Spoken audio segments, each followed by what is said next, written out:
Good evening. Hope we are all well. My name is Martin. I'm your host. Hope you are well. Wherever you are in the world, Pat's looking like he's lost. All right, mate? Sorry, do you want me to go put my fedora on and light up a cigar and have a scotch or something? Because what the hell was that intro? Is this the Mancunian Way or Smalls Jazz Club in Greenwich, New York? Listen, that's the Club World Cup stuff. I'm not saying it's terrible. I'm saying it's completely unexpected. Man's been working very hard on this over the last few days. Yeah, clearly working on your bass guitar. Do you know, YouTube only gives you so much free music, you know, Sunshine. So you're saying you weren't in the studio making that yourself? Do you know what? You're trying to improve that. You were trying to improve things for people. I'm not saying it was bad. I'm just saying it was completely unexpected. Oh, well, some things are left to be fully. Whether that's good or bad is to be determined later. Yes, the music can be changed. Don't worry. Don't worry. I don't know why everyone's getting all anti-panty about it. What's going on here, my man? What's going on here? Get me down. Anyway, Rich is here as well now. Do you like the new outlay? Do you like the new graphics and the colours and everything else? It's very gold. Yeah, because the Club World Cup trophy is made out of 24-karat gold. Yeah, mate, it's like the new Fox channel in Australia. Do you know? I try and leave things as a bit of a surprise. I try and improve their channel for that because it's their channel. They want improvements. What's going on here? David Mack's got a point there in the comments. We've just turned into a Wolves channel. No, we haven't. Turned into a Wolves channel. We really haven't, David Mack. Listen, the new intro, you're going to get a new intro for the Club World Cup. You're going to get a different intro for the new season, new outros. Bloody hell. Anyway, good evening, Hannah. How are you? Smash those likes. Sensible views, respectful on camera. Yeah, you are going to come when we open the lines in about 5 minutes. Please be respectable. It's your channel. Spot on. Thank you, Briggsy. Mingy Wong, hope all okay. Give the stream a big thumbs up. Yep.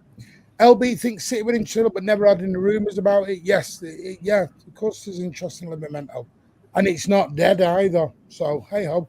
I like that Livamento guy, but he's quite young. So, how many callers are you getting on? As many as we get, Mingy Wong, in the time we can. Adam, good evening, mate. The emojis are going to change as well. We are going to change things up. You know, this is like the end of the season. Now we're in Club World Cup mode. Then we'll go to new season mode. Do you know, everyone's a critic.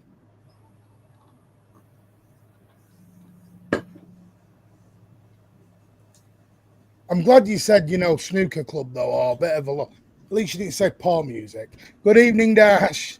DC, how are you? In New York. It's one of the most famous jazz clubs in the world.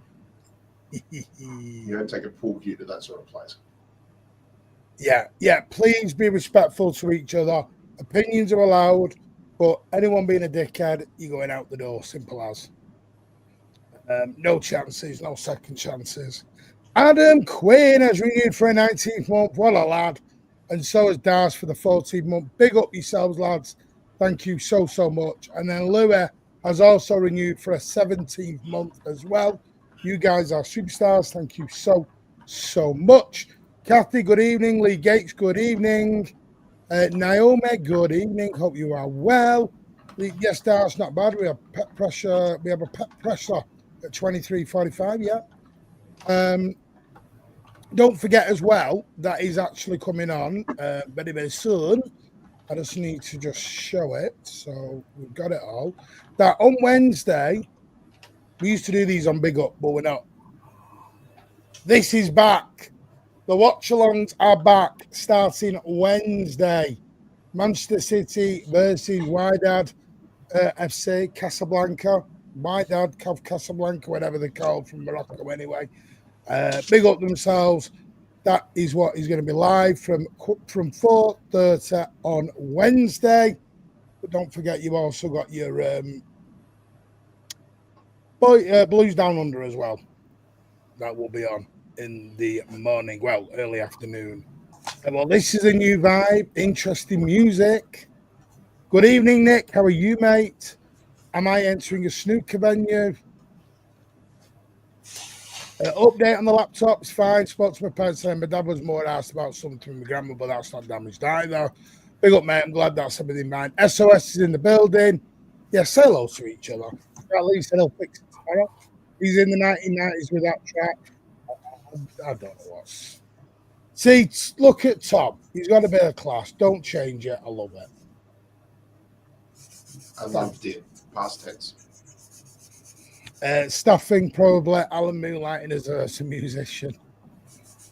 Hello, Paddy Oaks. How are you? Are we actually a Wolves channel or not? No, we're not. If Alan was a musician, it's Club World Cup. If Alan was a musician, he'd smash the guitar before the performance. By the way, you can see there, look, the Club World Cup logo is black and gold. That'd be a good name for a song. Jesus. You know. No, peel off the gold from the trophy and it's pure chocolate underneath. Poor music, in my opinion, but oh well, says Lol. Martin, it's about a 17-18 chance of spending on the channel. I don't know what's going on here. Pretty much, this much gold is just disrespectful to our greatest. Do you know? I don't know what's going on here. MCFC versus the White Horse. Big up to Cade with the 2 years. Yeah, black and gold for Sam Sparrow's black and gold then. Listen, there's only so much YouTube gives you on the free music side. Anyway, right, now we've spent 24 bloody hours on the bloody big up Cade on the 2 years, mate. Big up yourself, mate. Thank you so much. Superstar. Right. Club World Cup before we open up the lines. What do you think of it so far, boys? Been enjoying the more favourable kickoff times, of course. That's always going to be a thought for us here. I don't know if Rich feels the same as well, but some interesting matchups, some interesting, it's just been a sort of interesting competition. I am kind of been a bit amused by the way FIFA have sort of been responding to the lack of tickets being sold to these events as well too, which I'm sure we'll talk about during the show.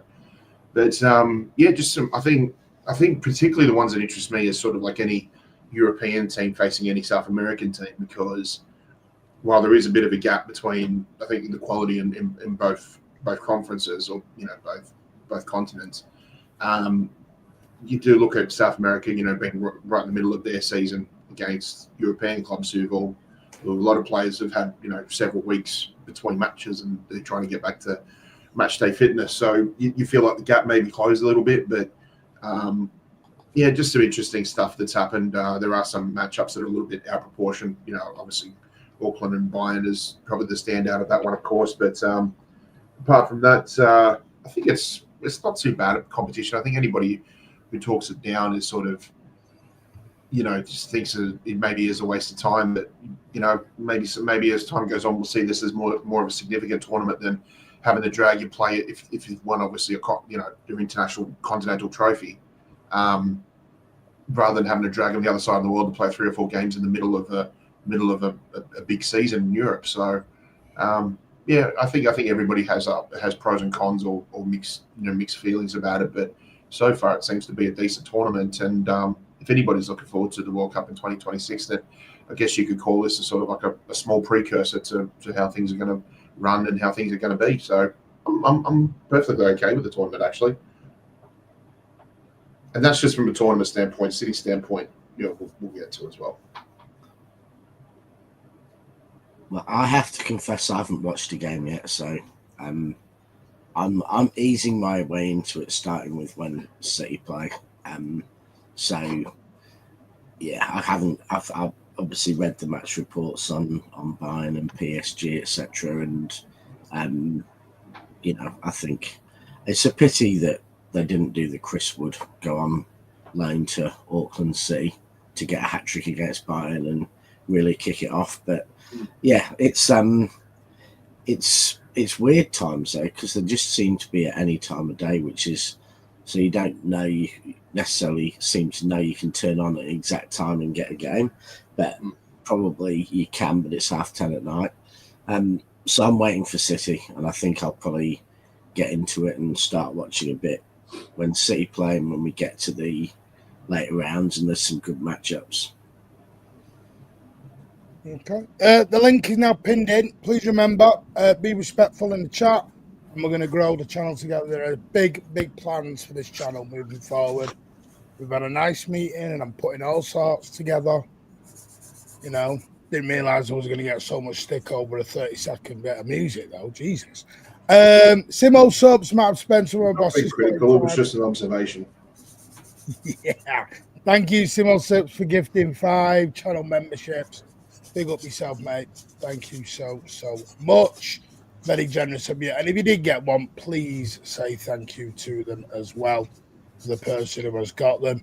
Not all games are free. No, they're not. Some are free, but I think you've got to be on the app. Not all of them are on Channel 12.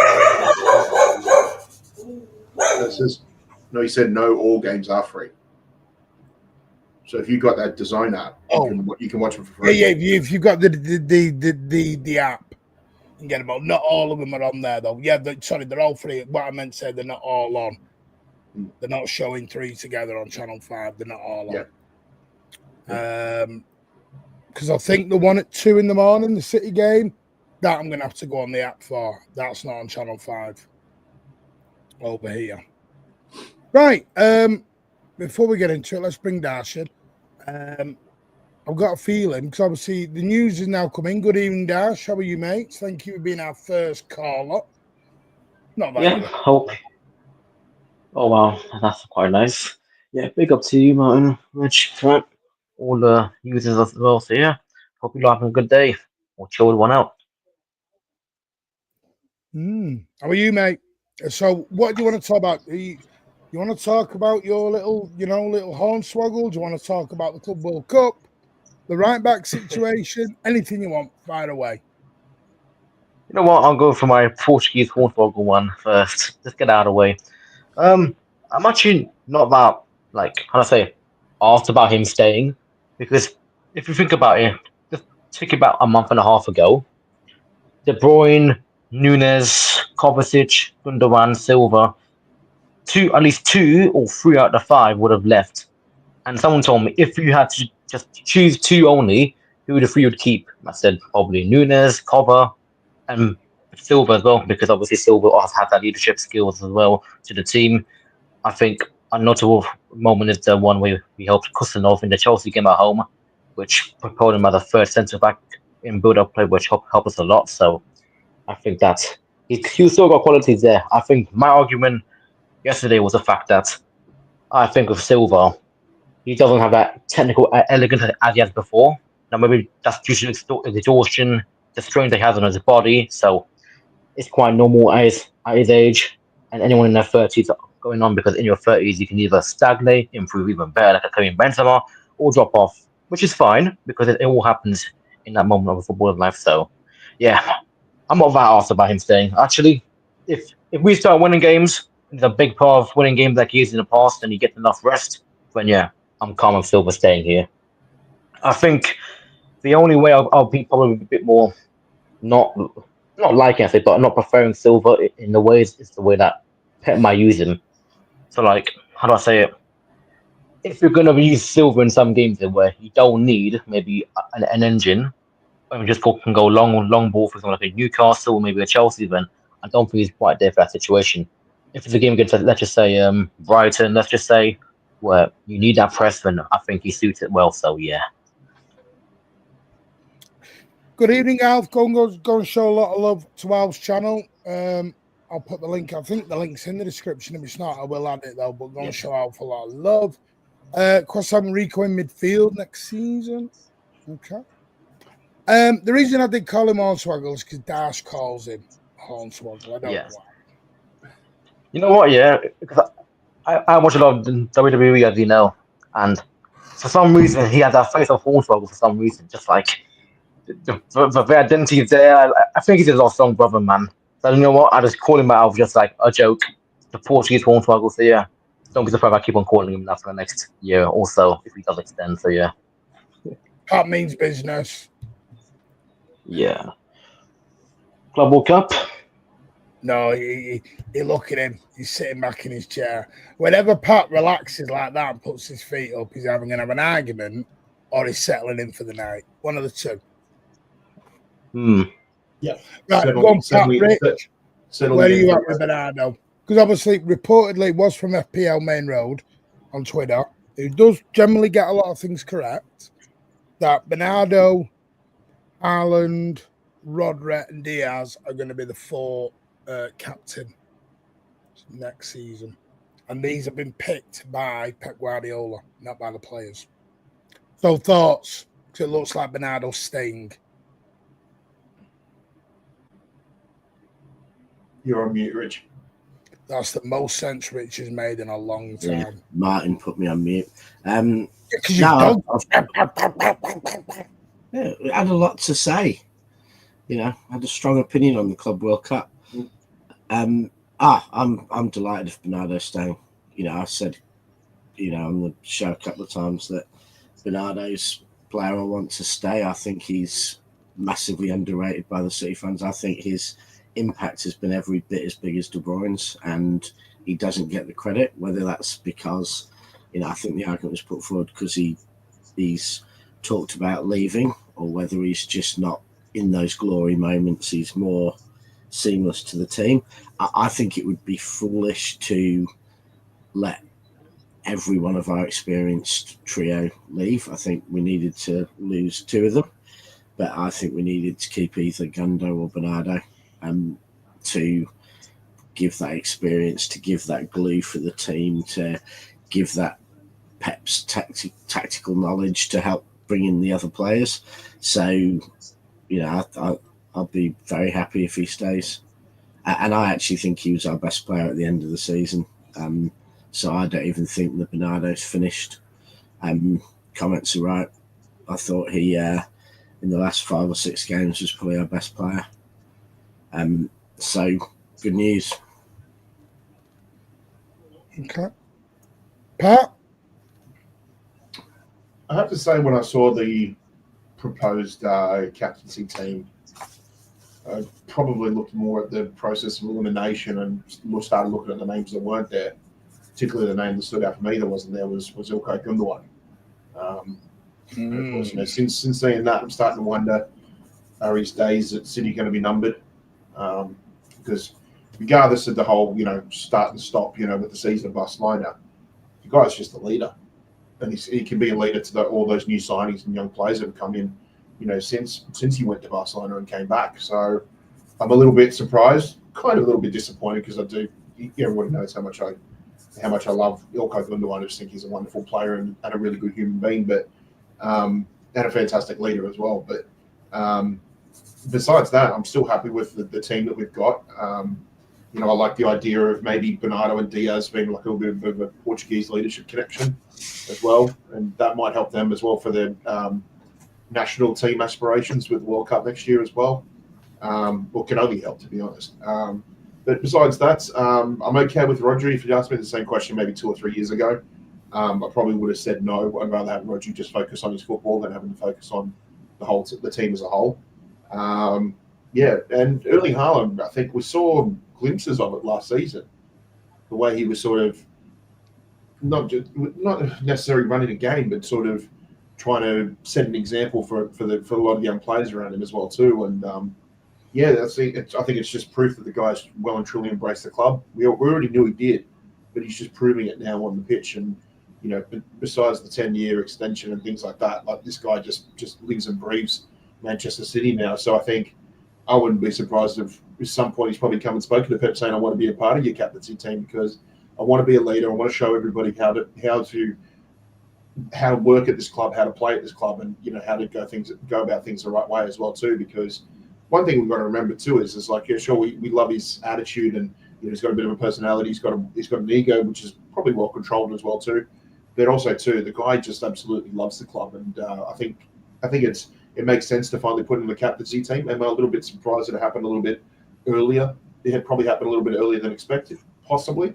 But apart from that, I'm okay with it, and I think it offers a different dynamic in terms of a leadership as well too. So that captaincy team, it's a bit different, but I've got to say I do like it. Okay. I mean, listen, I know there's a few people who are a bit like Staffy Day, man. It's his opinion. Got to say, despite Bernardo staying, just holding back the youngsters at this stage. Is he really though? Because I mean, listen, I get what your opinion, and I'm going to do that more this year. People's opinions, I'm not going to disagree. But I will say this: he's only got 12 months left in his deal. If nobody bids for him, he can't go anywhere anyway. Exactly. But we can't. No bid. People have got this idea that we can just cancel a year's contract. 300 grand a week over what? 12 months is what, Rich? Because by the way, also there will be a compensation you have to pay on that's top about of that. 15 million or something. Plus the compensation, then his agent will have to get money. You're looking about 20 million. They're not going to just chuck 20 million down the drain like that. And look at the way teams are looking at possibly trying to get Bernardo. It's like, why would they pay the 50 million euro release clause now when in 12 months' time they could pay like a 10 or 15 million signing on bonus? And I have to say, negotiate the wages. I think saying Bernardo will hold back the kids is like saying teachers hold back kids that don't. Bernardo will be there to help. Well, it's his opinion, Rich. You don't have to agree. Yeah, no. I just think you don't bring kids through by getting rid of all your experience, your quality, and the people who know the tactics of your team. Like the mistake would be if Bernardo's played 60 times in the season and there's someone coming through who really needs to play, and that would be a mistake. But having Bernardo there to help the kids come through, to play some of the games and come on and help the kids play, because I think that's vital. And we've got rid of De Bruyne, assuming Ilkay goes. That's a huge amount of experience we've got rid of, and I think we need to keep some to enable the kids to fulfill their potential and come through. And hopefully they're good enough. But there will be times when we'll have new signings that will struggle, and it's not realistic to think we sign 4 or 5 players and they start week 1 and they play as well as they've been playing before, and everyone dreams they will. They'll have hard times. Alan will write them off. We know that's going to happen, and hopefully they get through that, like most Pep signings, and make it. But we've barely seen any Pep signings that haven't, possibly. And the other thing I'll say is, because Alpha said this, the one thing I will say is, we've not taken any youngsters to the Club World Cup, apart from O'Reilly and Rico and Bob. And they're already established in the first team, or the first team squad. So I don't think, this is the thing, people have got this idea that all these youngsters are coming through. I don't think they will. I'm sorry to break people's heart. I did this in a space the other day. If you think we're spending 300-400 million quid in 6 months, and then going, come in, Newcastle, come in, everybody else, it's not happening, guys.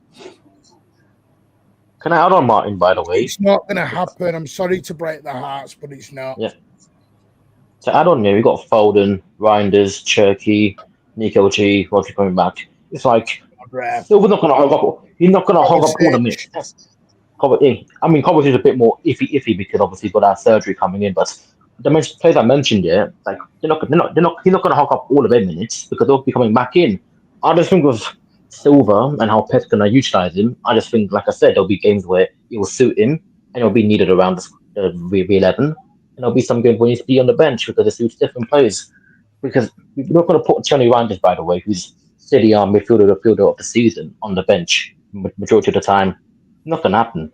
Even Ryan Cherky, I think he's got that dribbling award in his league, which was presented by Eden Hazard. He's not going to be on the bench. Even Phil Foden, one who's smiling again, very happy in training, which I'm glad to see. He's going to be on the pitch as well. So Silver's not going to hug up all the minutes, man. Just saying. Yeah, and the other thing is, at the minute, the belief will be if you're good enough, you play. So if Bernardo Silva is on form, he'll start.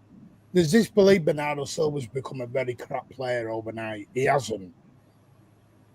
Because the one thing I will say about Bernardo Silva, and I don't know if anyone agrees, they might disagree, he's the one player in our squad who's actually got a little bit of shithousery about him. Because I actually think our squad's become too soft. And Bernardo Silva is the only person who will give what I call hashtag shithousery all over the show. He'll do what he did with Ertz. He'll give him stick like he did for Portugal. Arsenal away, he's doing a little bit of a kick out, a little bit of a FU. He'll go in a derby and take their ankles. You can't buy that. We've become a very soft underbelly of a squad, and I don't like that. Under Fernandinho and Rodri, we used to be known as the team that knew how to do the dark arts. We've lost that in the last 2 years for me. So Bernardo Silva, he's been here for 8-9 years, and this is the sad thing. I saw someone say the other day, if Bernardo doesn't ship up, he's getting the Walker treatment. We're now bigging up death threats and going after people. We're not that fan base. We need to stop this. We're not this fan base. We're not Arsenal fans. And we do need that, you know, and Bernardo has it. The other player, Martin, I think who does have it a bit, which deserves credit for it, because he does it in a slightly politer way, is Rodri. Rodri knows how to, you know, really put the knife in. Rodri apologizes afterwards when he's doing but he knows he knows how to put the knife in between the shoulder blades, Rodri, and then but no, if we need someone who's prepared to have a cup of tea whilst the Scousers are getting a guard of honour, you know, someone who can wind up a fan base like Bernardo, I think is vital. So we need him set. But you need a mix, like you know, we went way too far to the old guard and we've caused a massive problem to the squad.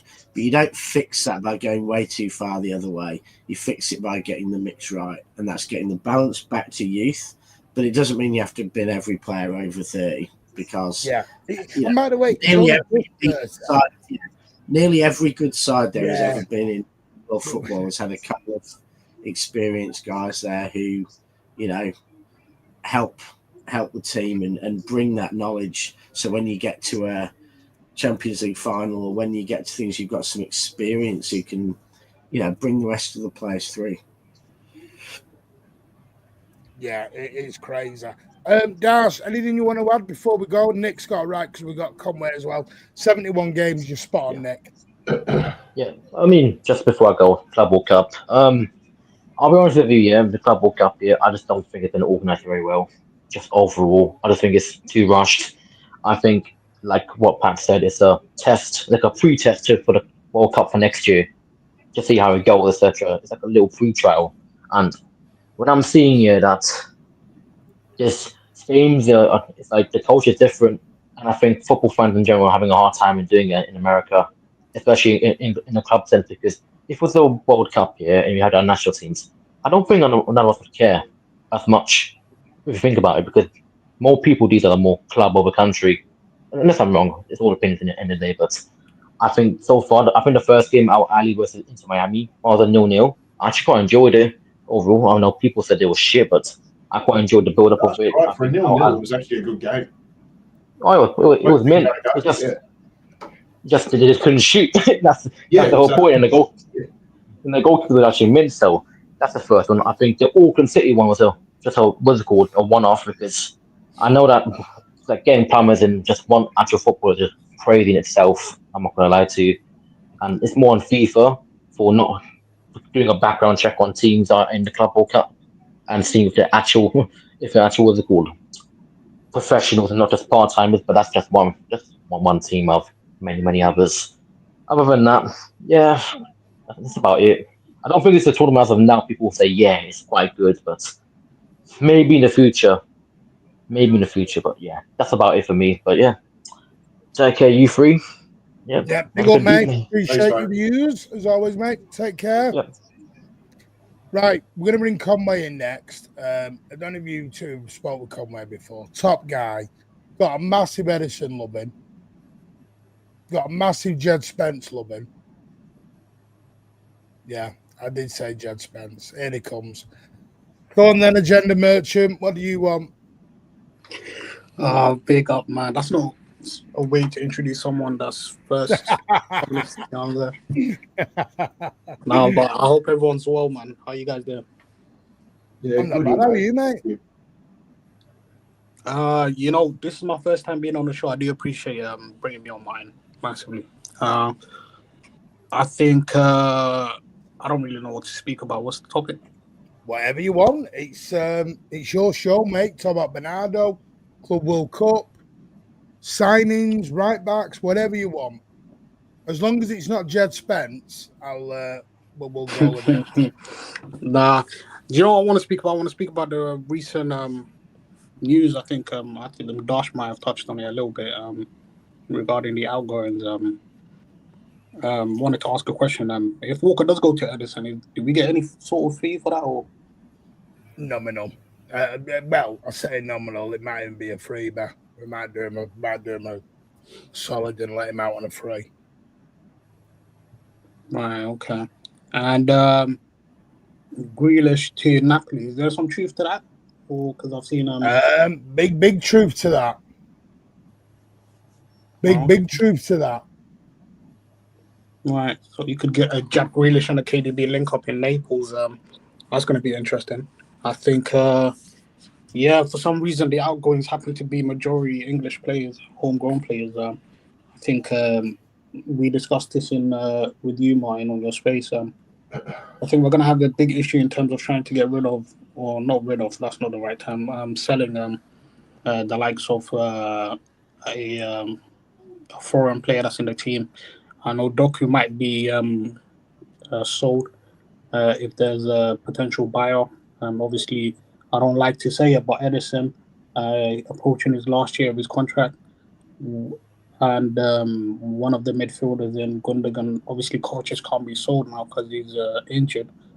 I don't see any links of our foreign players within our team getting sold. If we do plan on bringing another player into the team, who happens to be foreign, you do have to sell multiple players from the team.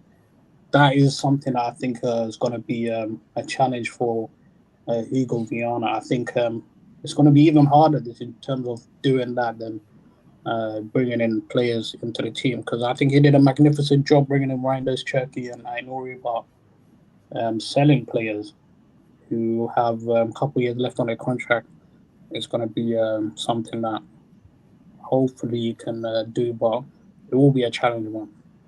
That is something that will be a huge challenge for him.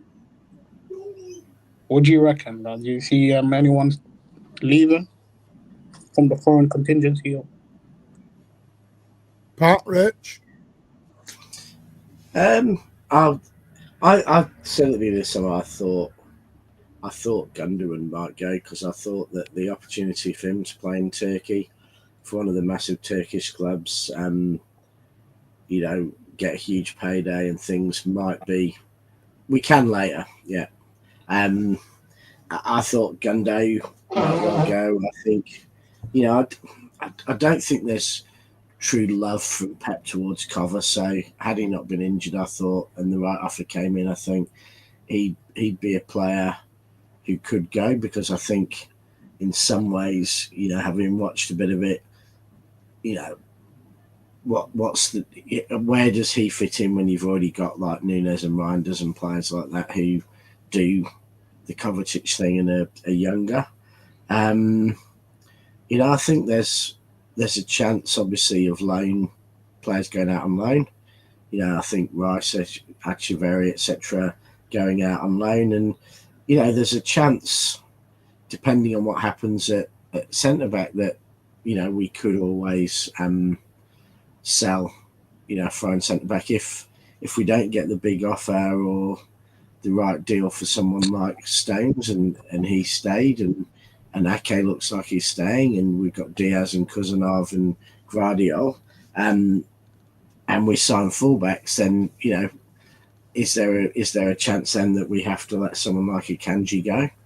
So I think there'll be players going, and are there any big name players who might go, or younger players who might go because we need to raise money to free a spot, or because we get the right opportunity, to sign a player we really want? If we signed Livramento, might Nunes go?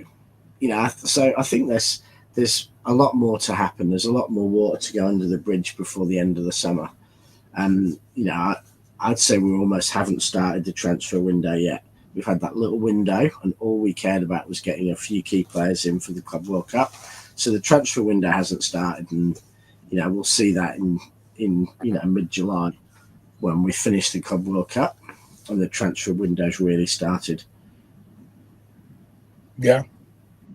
No, I would agree. The same as you too, Rich. I just think there's way too many pieces on the chessboard that still need to be moved. And I think we're in for a transfer window where we're going to see we may see some unusual changes. We may see some, I think we're in a process where we'll probably have to see for every one that comes in, maybe two have to go out. Whether they're English, whether they're international, still remains to be seen. So, we gave a lot of praise to Hugo Viana for the work that he did getting the incomings into the club as well too. Now the real test is to see who can get out. And we've said this before, but I think it's good to have Viana in there as well too, because unlike Cheeky, he won't have the emotional attachment to a lot of players. He will show them the door, and we'll just have to be ruthless this summer window and just accept the fact that this is a business, and sooner or later we have to move forward. You can't hold on to the past because it's not going to. You're not going to get back to winning ways if you keep doing that. So, we just got to keep the wheel rolling and then go from there. Yeah. Thoughts on the Club World Cup, Conway, before we move on to Ed? Yeah, Club World Cup, I've watched the couple of games. I managed to watch the PG Athletic game the other day. Today, I just only saw the second half of the Chelsea game. They won 2-0 against LAFC. I think the Club World Cup, I do think is going to take a huge toll on our players. We do really need to be careful in terms of certain players who managed to play a lot of minutes, the likes of Guardiola and slightly Bernardo Silva. We need to be really careful on how long they're going to be on the pitch for, because watching Chelsea in the second half, I saw Caicedo really struggling, and that's a player for Chelsea who played every single Premier League game for them.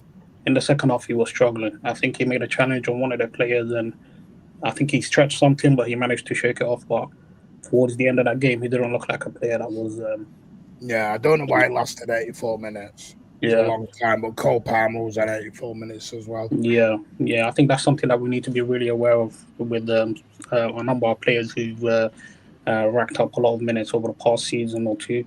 But other than that, I am really excited. I'm very excited on Wednesday to see how the new players are going to be looking. I think from seeing the training videos with how Pep has already bonded with the likes of Reinders, Cherky, Nuri with the team. I think they all look like they're lovely guys, man, and they're getting well acquainted with the teammates and whatnot. So I'm excited, man.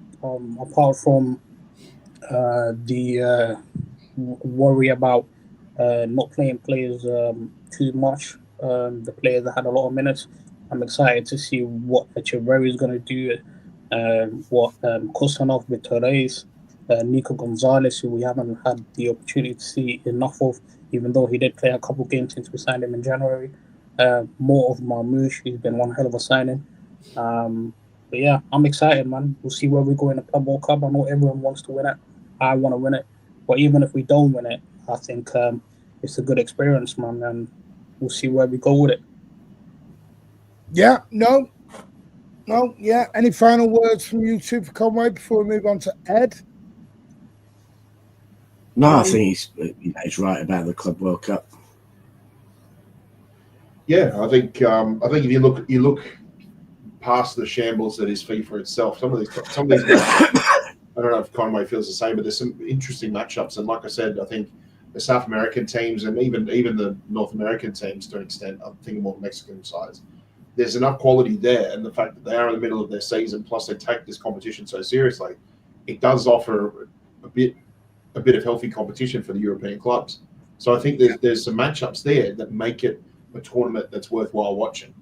Not just City, but I think there's just some decent football in there. So I think it's something that's worth getting behind.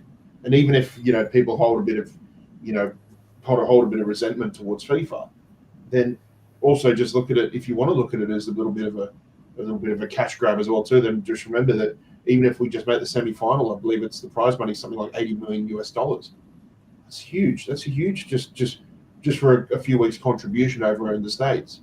I think that's huge towards City as well. So whichever way you look at it, I think there's more positives than negatives, to be honest. And yeah, Conway, I don't know if you feel the same, mate, but I'm quite okay with this tournament. And I think at the end of the day, when we look at it, if they're going to change the format to where it's only every 4 years, rather than if you win a Champions League and then all of a sudden next season you've got to drag your squad all the way over to Saudi Arabia or to Japan or something like that, I think it probably would make more sense in terms of if you want to be competing on all fronts for all competitions, whether it's in Europe or the UK. Yeah. Anything, by the way, Conway, we are doing a live watch along on Wednesday. If you want to come and join us during it. Yep, I'll be there. Actually, now 5 o'clock, I'll still be working, but tune in on your way home. Yeah, on my way home, I tune in, and yeah, thanks for having me on, guys. I do really appreciate it. Anytime, mate, and we'll get you back on. Good to get you on, mate. Guys. Cheers, Conway. Good to meet you, mate. Conway. You too, guys. Right, we've got Ed, Kelsey, Elliot. Do you want to do Ed, Kelsey? Do you want to come on separate, or do you want to come on together? I'll let you two decide. Martin, tell Conway to stop worrying about players. We have had a super chat, gentlemen, from Stephen Fleming. Thank you so much for your very kind generosity, mate. What will our starting 11 be on Wednesday? Oh, I don't know. Maybe that's something. I mean, you can have a guess of it. We'll discuss it during the show, but we won't ignore it. We will. Yeah, we'll do it that way. I'll have a think about it, Stephen, but appreciate that, mate. But we will come back to that. To be honest, it's like trying to pick a preseason squad. Yeah, that's what I mean. It's damn hard, that. Because you've got a combination of what the established players versus the new signings versus, with all due respect, the fact that it's wider. You don't have to go full strength. You can rotate. You can give other players a bit of a go.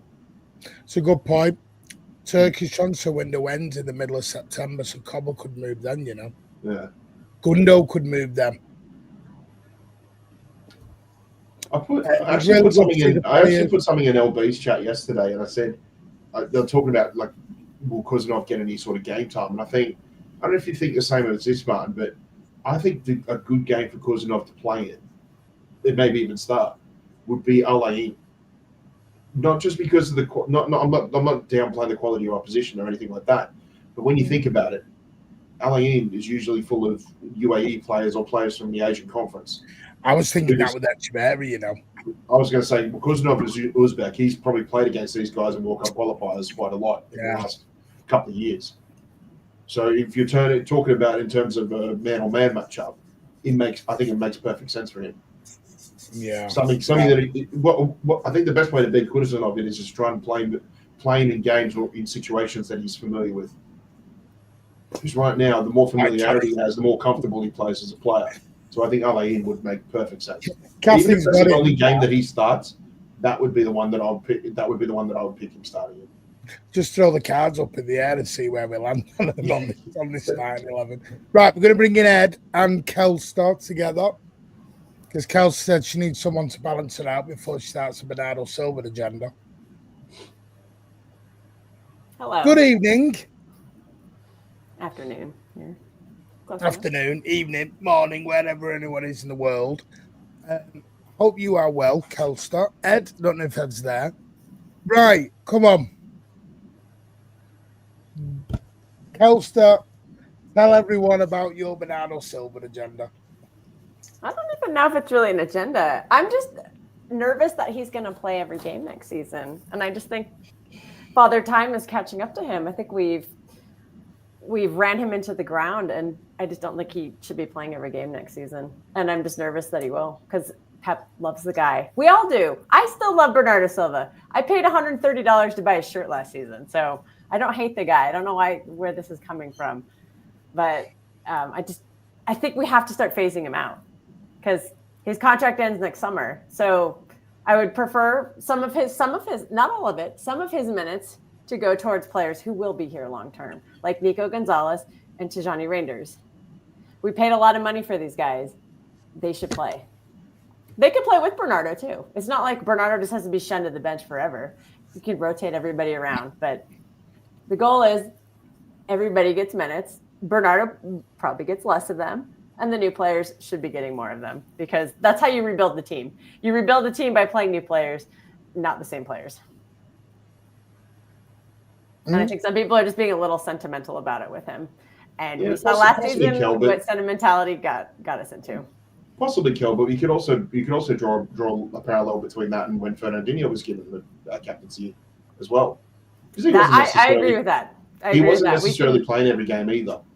So I mean, you don't have to be on the pitch to be the captain either. So I get what you're saying. I think given what Bernardo's done over so many years, you wonder does it make sense for him to play another 50 or 60 games a season. I just think Bernardo Silva, whether he plays or not, he's still going to be a fantastic player and an even better rotational piece.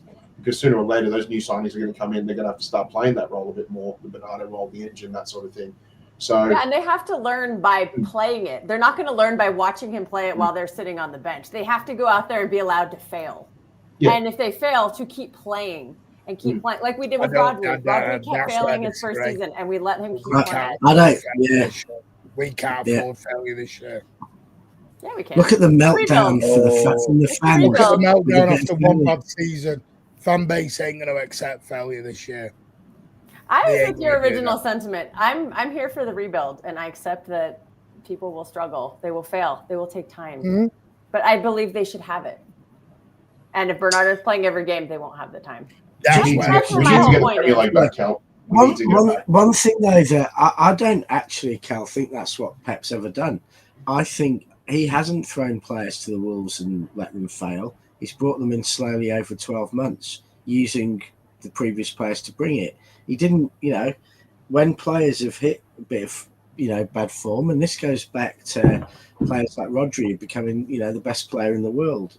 They were, given rest from the team, and players like Ferner came in and played a lot of football to let Rodri get the thing. So I don't know why we suddenly think Pep's going to rip up what worked and won 4 titles to suddenly, throw them to the wolves like United have done with players. I think if Bernardo's playing well and deserves to be in the team, he'll be in the team. If he isn't playing well and Reinders is playing well, Reinders will be in the team. But I think if Reinders is having a problem settling in, Pep isn't going to just play him for 12 games and break him. He's going to bring in Bernardo, win the games, and bring back Reinders when he's learned, as he's done with all our signings. And I think Nico Gonzalez didn't play as much as we thought because Pep knows he needs to learn the system. He needs to know the league. He needs to get his strength and his fitness right in all aspects. And when he comes in, he'll then be able to make the place his own. And I think that's worked for Pep. So I don't think he's going to change that. I think he'll do what he knows and he's always done. I think there was some evidence last season towards the end of it in particular. That is what's making me nervous. Shoehorning a couple of players in who were out of form and weren't fit. I think that cost us the FA Cup. And that's just what I get nervous about next season. Because I know how loyal Pep is to certain players. And I don't want to see that happen again this season because that's where it all fell apart. I think that's every manager, though.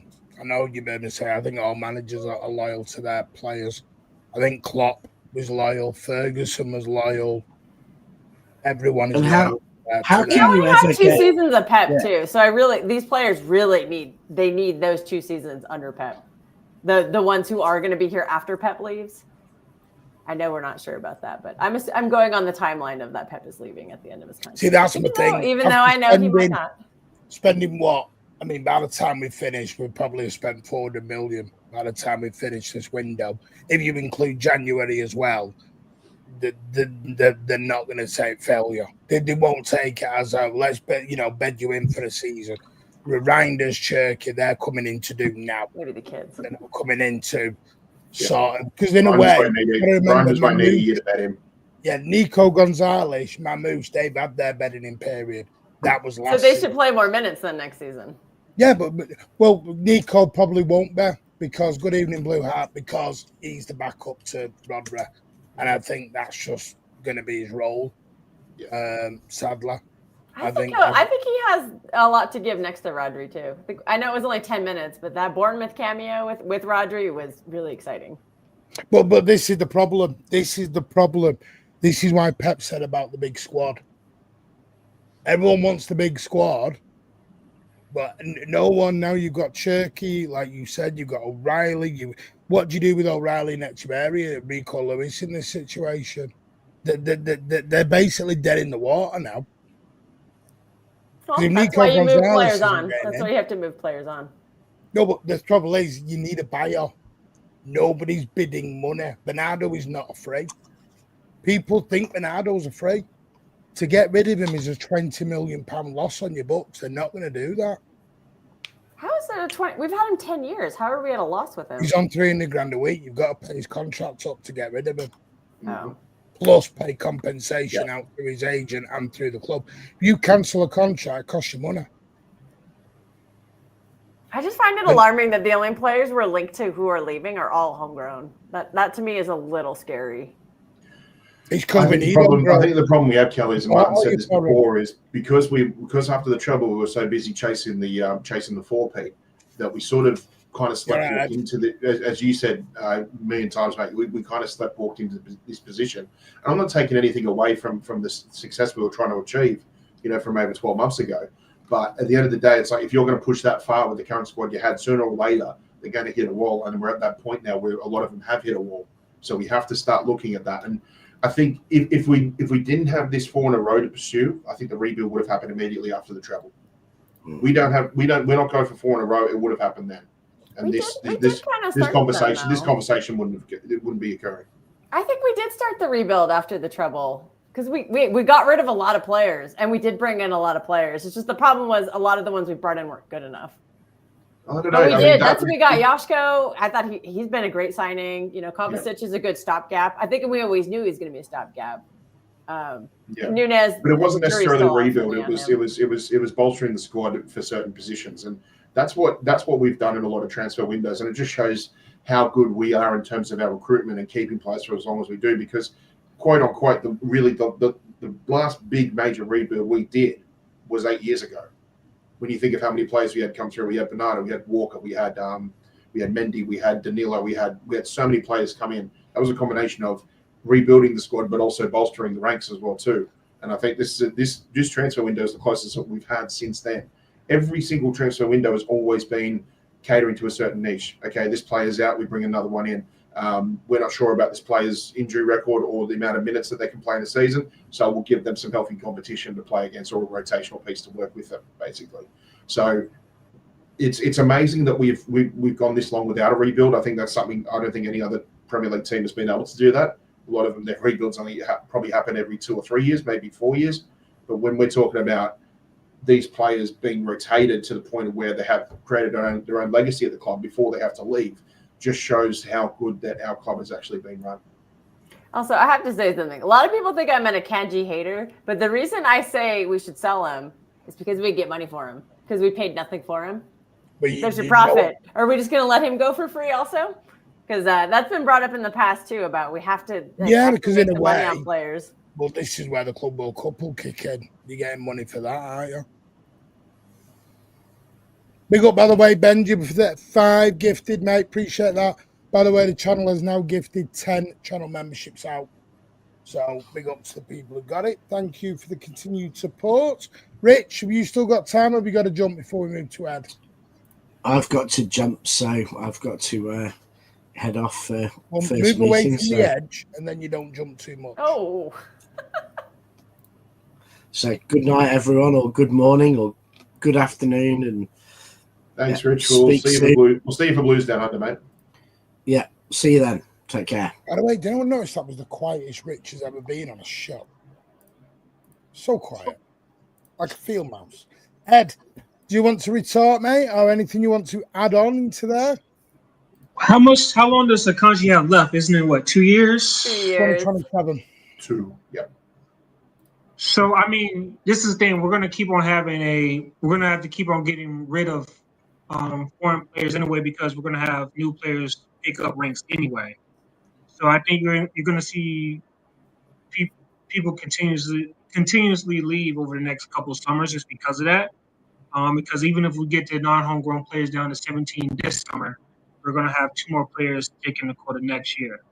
So it's going to be a slow migration. I think you're going to get quite a few players leave this summer, but you're going to see it for the next couple of years, I see, just because you're going to bring in youth talent along with that. I've been liking what I've been seeing out of the training videos. It seems like there's a level of intensity, camaraderie occurring. You know, it's good to see. I know the season just ended, but some reason you just get this feel good factor going on right now, and I like to see it, especially after the season we've had with Pep and the new players. So yeah, it's good to see the training videos. See the new coaches as well. Been happy to see that. I cannot wait for Wednesday. I don't know. I'm going to have trouble sleeping tomorrow night because I am so excited for Wednesday. I am dying to see Ryan Turkey. I'm dying to see Tijani Rangers. I'm dying to see Ait Nori. I'm thrilled. I absolutely love that window we had right before this Club World Cup started. So we're not even finished. This is the thing. We're not even finished. I'm actually dying to see that third keeper the most. New right back. Potential new winger. I'm not sure all these happens. By the way, there's now 5 names on the right back list.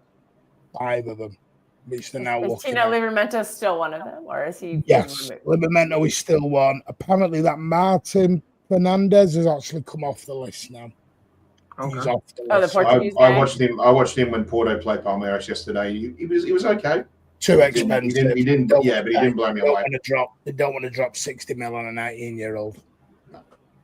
It's not very City-esque to do 60 million on a 19-year-old.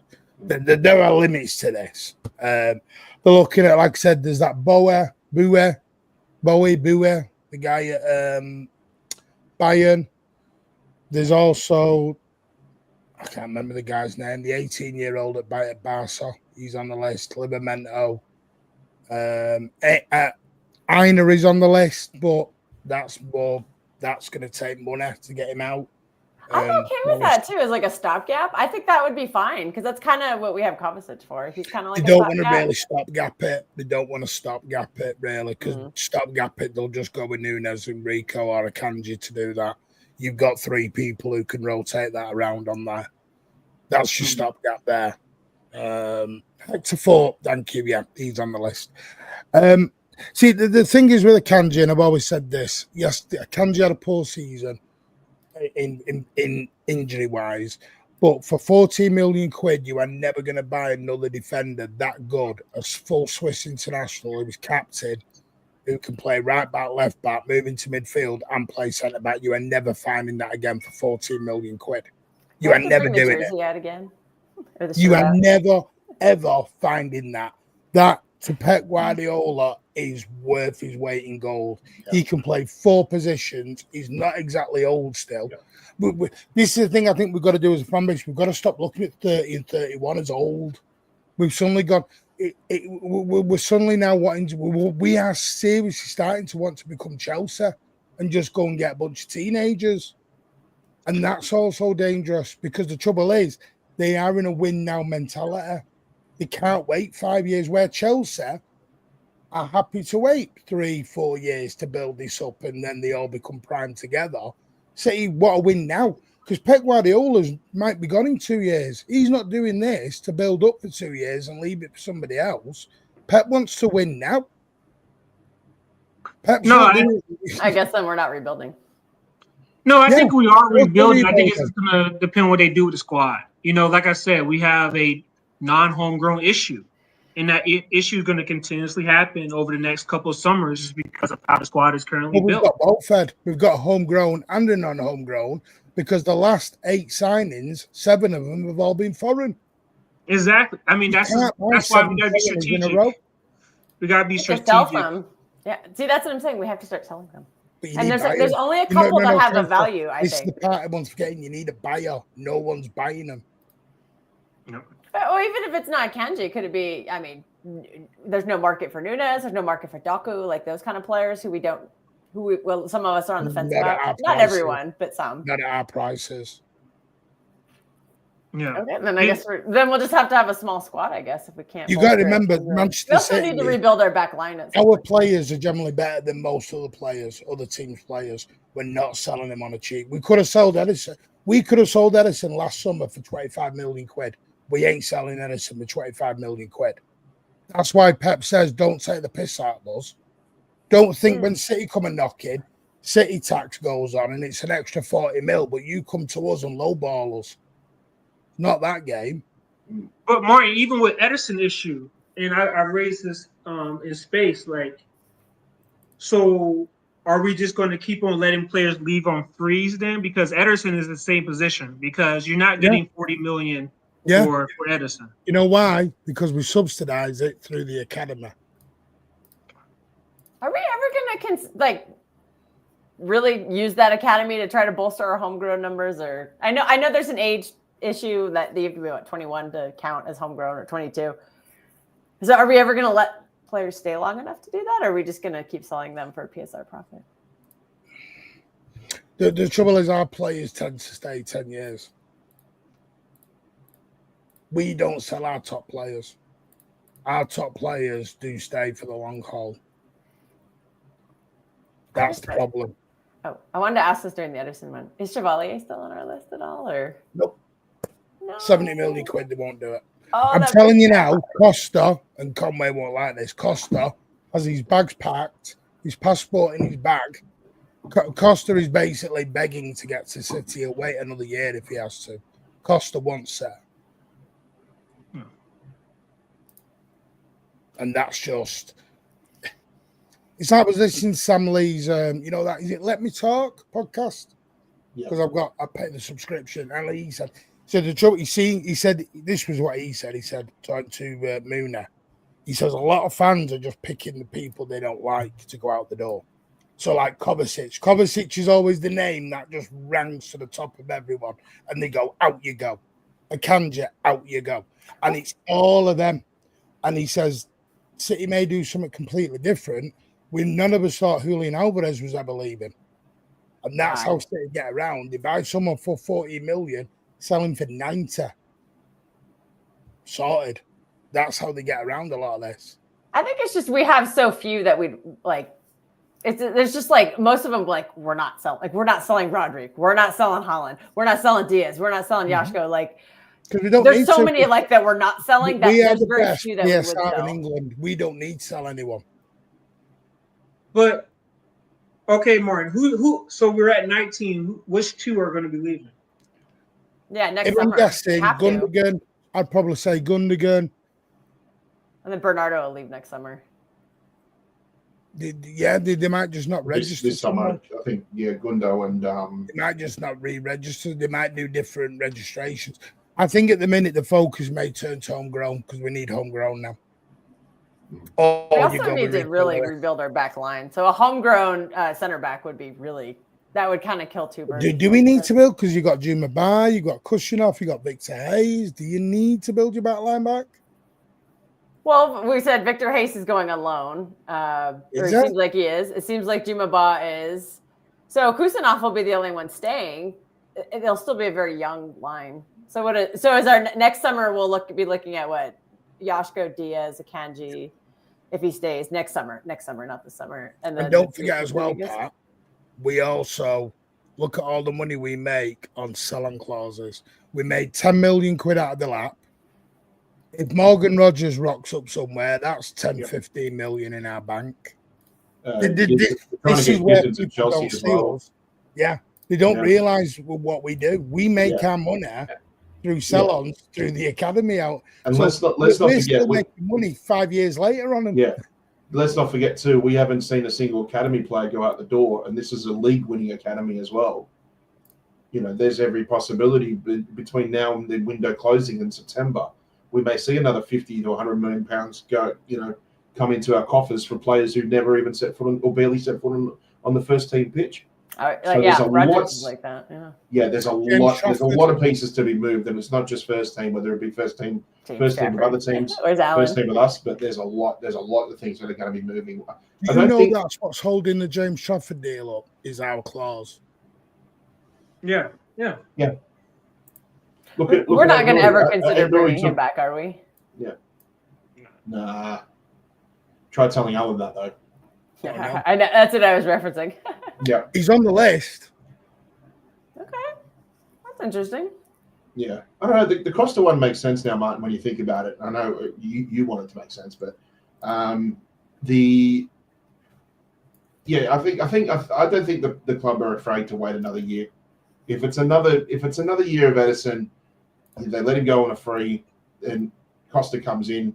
I don't know. I think I'm quite okay with that in a way. I think we've tried everything in our power to try and extend Edison as much as we want. And I personally would prefer to keep Edison and have Costa come in. But if that's the way that the club want to do their business, then so be it. We've certainly got the longevity. We've got a great career out of him, 8-9 years of doing what he does. I think the only thing we'll miss is Edison does. No keeper is better suited to pet ball than Edison is. So that's the only thing that we'll probably miss from it. And sooner or later, you have to accept the fact that whoever replaces him was always going to be a downgrade in distribution. But if it means that we still get decent distribution and we get a player who's even better shot stopper, then I'm quite okay with that. In a way, we've also learned to accept. Eddie's got a little of that shit house in him too.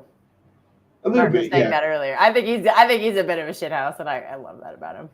A little bit, yeah. I think playing the Portuguese league, I think you've got to have a little bit about you too, because it is very competitive. It's very volatile as well. So it's particularly between those big three clubs as well. So, I think whatever happens, I think the goalkeeping situation will sort itself out anyway. So, whatever happens, I think it will happen for the best of the club going forward anyway. Can I just say on this, unknown, I get what you're saying, but Adam Wharton is 100 million quid. We ain't spending 100 million and loaning him out anywhere. You're looking at between 80 and 100 million for Adam Wharton. No chance to doing that. That's what just annoys me. It's like all these clubs are charging these crazy fees, and I'm like, why don't we never keep anyone long enough to charge that kind of a fee? That's the joys of English tax, Kel.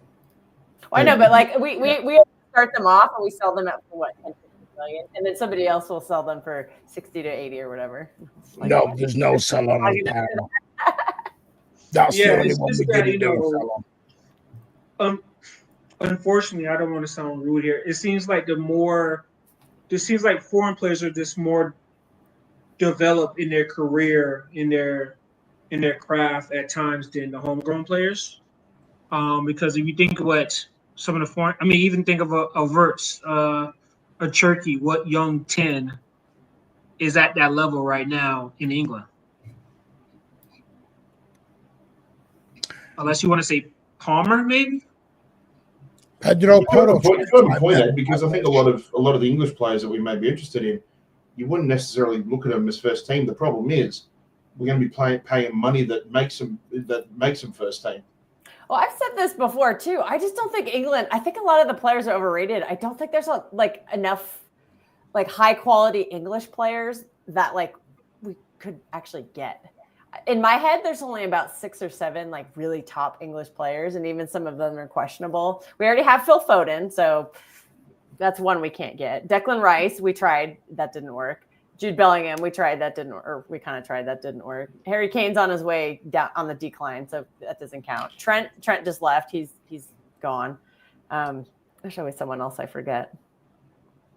they'll come to. Oh, Bukayo Saka, we can't get him. But like that's it for as high as like high. And Tino Livramento is like on the cusp. So hopefully we could try to get him, but I feel like after that, the drop off on English players is like for what we're looking for is like it's a big drop off, but they're the ones that are like Mark Gahey. They're going to ask 80 million, and I'm like that guy is not 80 million. That guy is barely 50 million. Oh, I mean, he's a good player, but no, he is. I think he's a. I'll say he's more of a 60-70 player. You've got to remember though, because we paid 50 million for John Stones and Kyle Walker 9 years ago. Yeah, that's true. The market. There's just not. I mean, yeah, the only two like center backs I can really think of that are like English and good is Braithwaite, who's more injury prone than John Stone. So don't do that. Don't do that. He's very good, but he's very injury prone. And with it, we don't need Wharton. We've got Rudolph, Rodrigue, Gonzalez. Our midfield's packed out. Steve Finch just put Kobe Mainu. Now we can laugh at that too, but Pep's a big admirer of Kobe Mainu. Do they still do the Red Nose Day? Because we got to get Rangers. Oh, by the way, one of the names is Vanderson. Oh, Vanderson for right back? For Monaco. He's a good right back. He's a good right back. Hey, I say I'm giving you names and options. No, he's a good. No, he's a solid watch. Ed's the magic watch. Hey, after Livramento, he will be. He's a good player. He's like a known player, and he's a known player.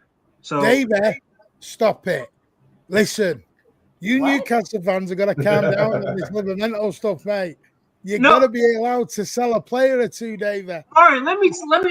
I was about to say we're all brothers, and you guys would rather sell Gordon to Liverpool. You guys are like, him going back to his boyhood club, that would be good. That'd be good. That's a good story. They don't want to sell anybody.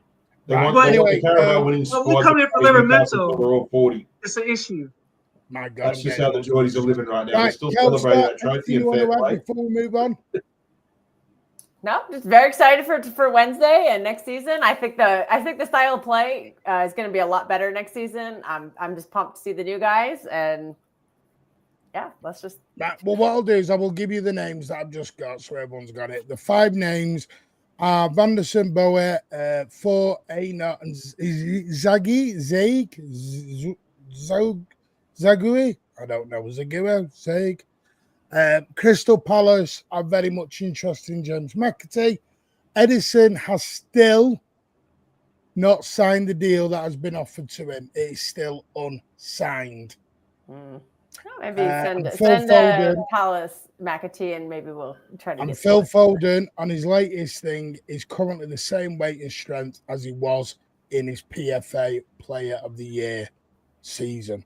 So it looks like Phil Foden is now, with his private chef and his separate stuff, he's now got down to the weight and the fitness he was on at the start of the PFA Player of the Year campaign. He's reset and ready to go. This is what I mean. People are reset and they're ready to go. People realized last season fucked up. Now we're back. What you all got to do is park last season. Park it. Move it on. Bad season, we go again. People have just got to park it. Phil, Blue Moon, he is. Seriously. He's going to be like 6-packing it in a bit, the way he's going. People are getting fit.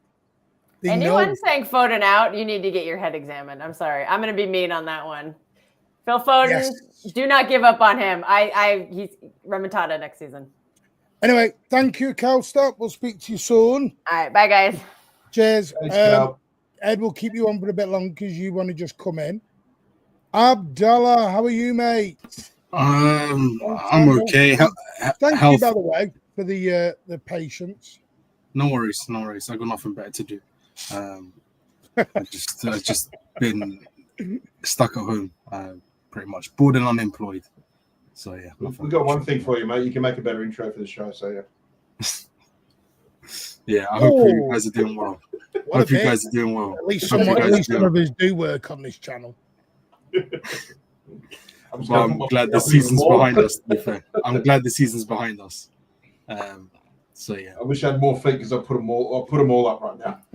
Piss off, you, Jay. Jay, piss off. By the way, Jay's joking there. Before anyone attacks him and goes after him, he's joking. Yeah. No, we will push to sell him, Mike. We'll push to sell him. Go on, Abdallah, what do you want to talk about then, mate? Anything? Bernardo, Club World Cup, anything you want? Bernardo, I knew the plan was for him to always walk on a free to Benfica. So, yeah, I think he's gone next summer. Might be Barcelona. No, I don't think so. Barcelona. I think the ship has gone in terms of Barcelona. Barcelona. Like a freebie though. I think their best chance was on the Xavi. Xavi really wanted him. I don't think Hansi Flick really wants him, in my opinion. So yeah, I think that ship is long gone. I think he's itching to go back to Portugal, and who blames him? I don't really blame him. So yeah, I think he'll go back to Portugal. The right back position, yeah, I don't know what's going on. I don't know how it works in terms of the homegrown quota rule. The way I think, maybe it's me being opportunist, maybe optimistic and something like that, but I think the way things are going, and in terms of the quality in the homegrown players that England have to offer, I think it could get scrapped. It could get scrapped in the near future. And I remember because there's not many good quality English players left that we can buy, or Premier League clubs are willing to keep in their squads, in my opinion. You're seeing a lot of them are going abroad, like your Loftus-Cheeks, your Tomoris, etc. So the way things are going, and I do think in football in general, I do think football will collapse altogether. The way things are going, especially all of our favorite players, I think by 2030 football will be finished in general. The way things are, the amount of competitions, the amount of games, and if things don't seem to adapt. Especially, I think more pressure should be put on managers to make subs in general. Like you hear about Chelsea, like you mentioned it with Caicedo playing long, over 80 minutes against, I think, I can't remember what the team was. So I think the clubs don't do themselves any favors in terms of the players and stuff like that, and the organisation. So yeah, the way things are going, I think football will collapse and maybe finish by 2030. Well, I don't know about. Well, that's a doom and a gloom thing. Yeah, You know me, Martin by now. You know. I don't know about collapse. Like to see you change the Man City Van TV days. Yeah. But let me say about Vanderson. Vanderson is a good right back option. He does get up and down that right end. He's another foreigner, Ed. He does contribute to G&A as well. He does do creative actions. He's a good Ed, question. Sorry to jump in. 23 though. Apologize for being rude. If you're Livermento, do you want to win a title now or potentially in 4 or 5 years?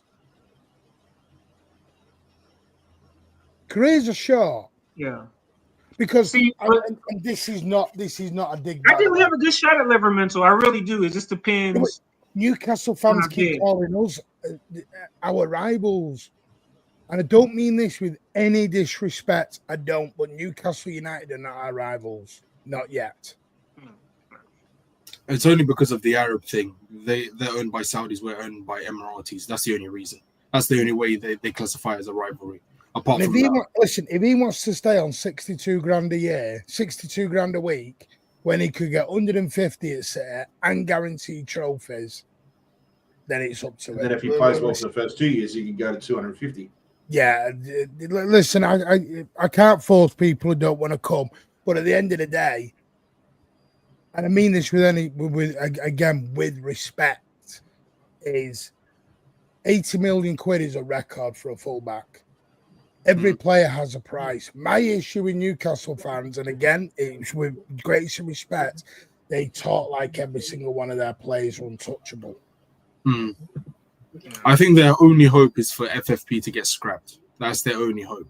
They're the only club in the world that don't have to sell anybody. That's a fair point. Everyone else has to sell. I find it's encroaching on a little bit of arrogance that I don't understand. Yeah, true. And again, not all, only some, like David T, top lad. It's not thing. It's just I don't get it. Rules are This rules. game is about And money. I know it's ironic coming from us in terms of rules, but No, if we were going there and offering 30 million quid, then It's I'd get solid. it. You know, that's a derisory offer. 80 million quid is a record offer for a fullback. That's nothing to be sniffed at.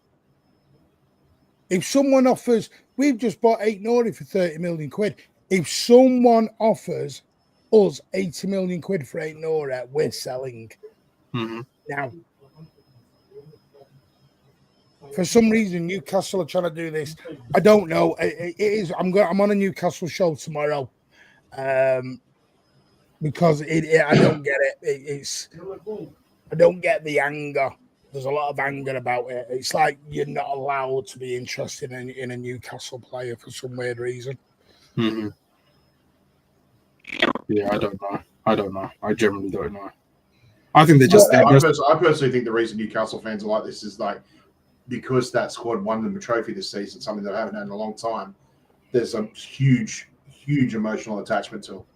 Like they don't want to see anybody come out of this squad.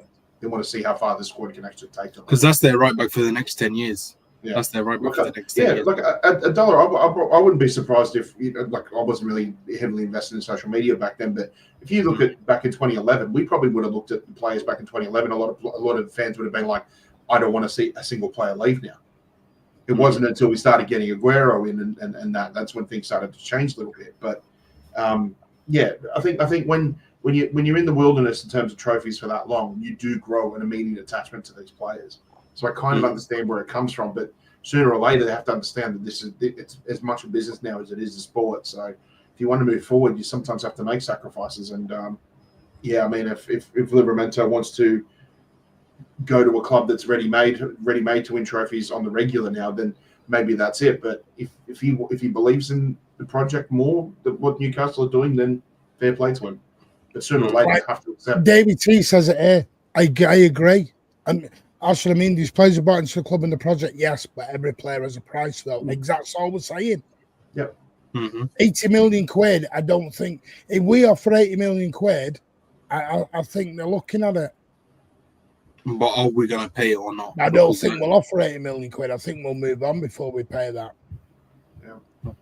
I think it's worth the risk. I think we should pay it because we need an English player and we need an English right back. Had we not gone for Reinders, then I understand we would have gone. Wouldn't they take 70 plus 10 though? 65 plus 15? I'm like, pay it and stop. I'm gonna bring Spartacus since he's on his own. Go on then. Just stop. Just pay it. Stop tickling the guy's belly at this point. If that's the right term. Yeah. Well, actually, while we're on it, who was the last name on the list? The 5 list. Is Wesley still on the list? Vanderson, no. Vanderson, Bua, for and is it Zagu? Zagu? I don't know.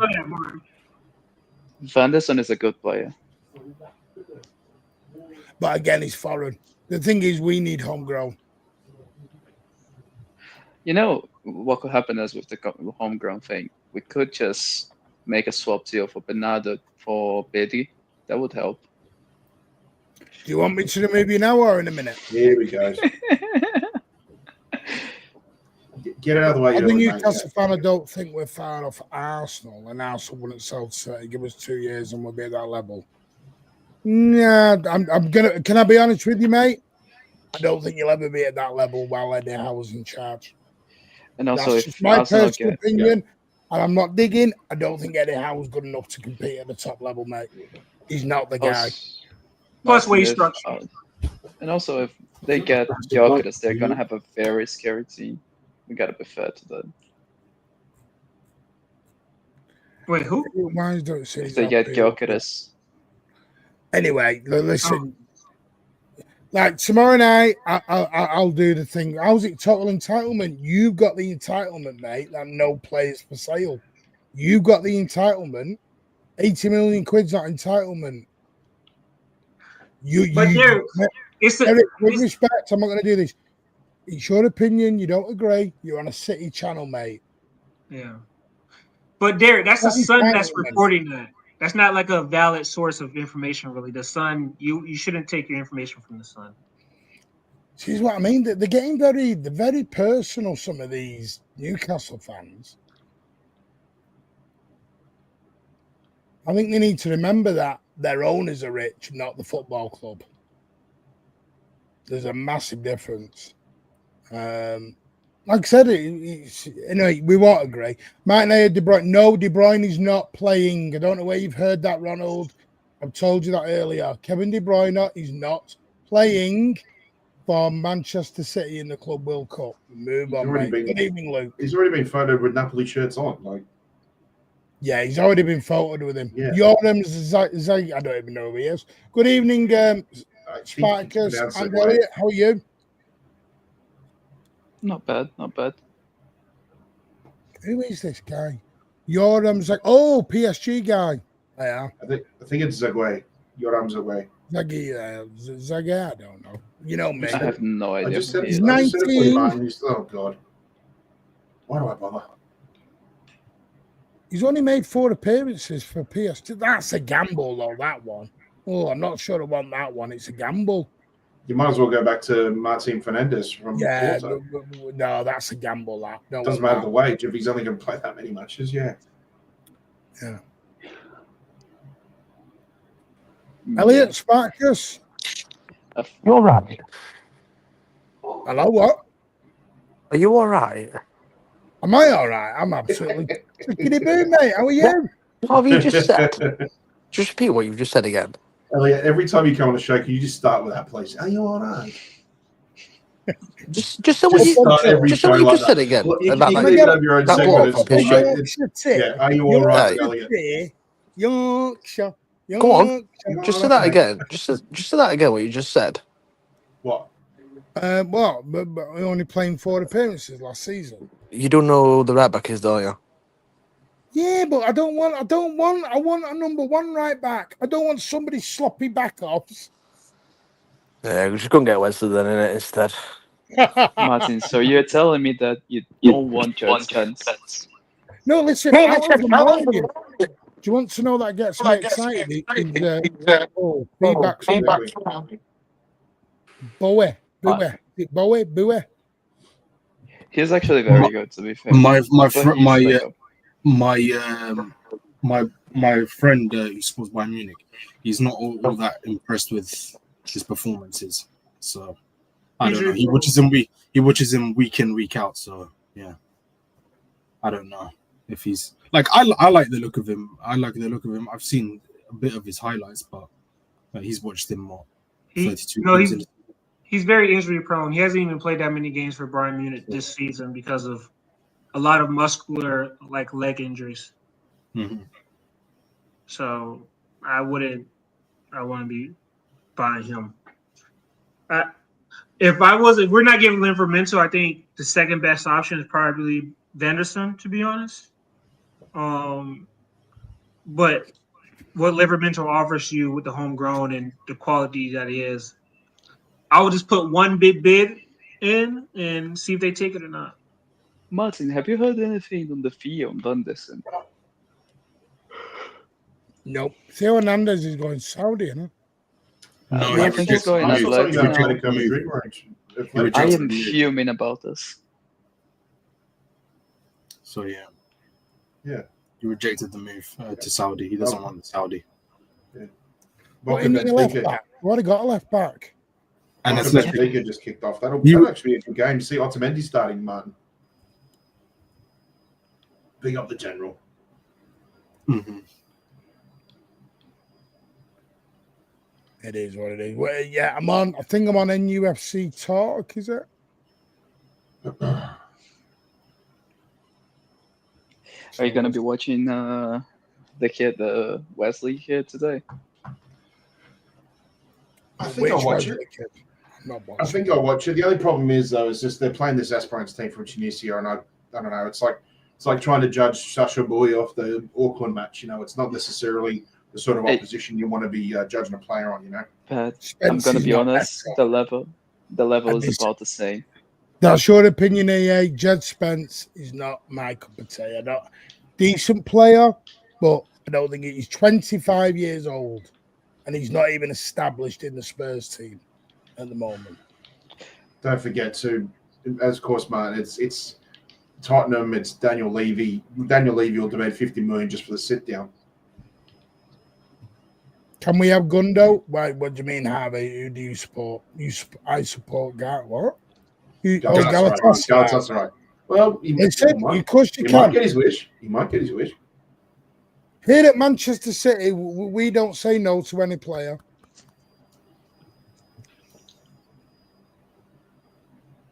Except Chris Wood. Isn't Otamendi 37, 38? Is he that old now? And he's still playing for the national team. He's still playing very well. Wow. Like I said, they just kicked off against Boca and he's in the starting lineup.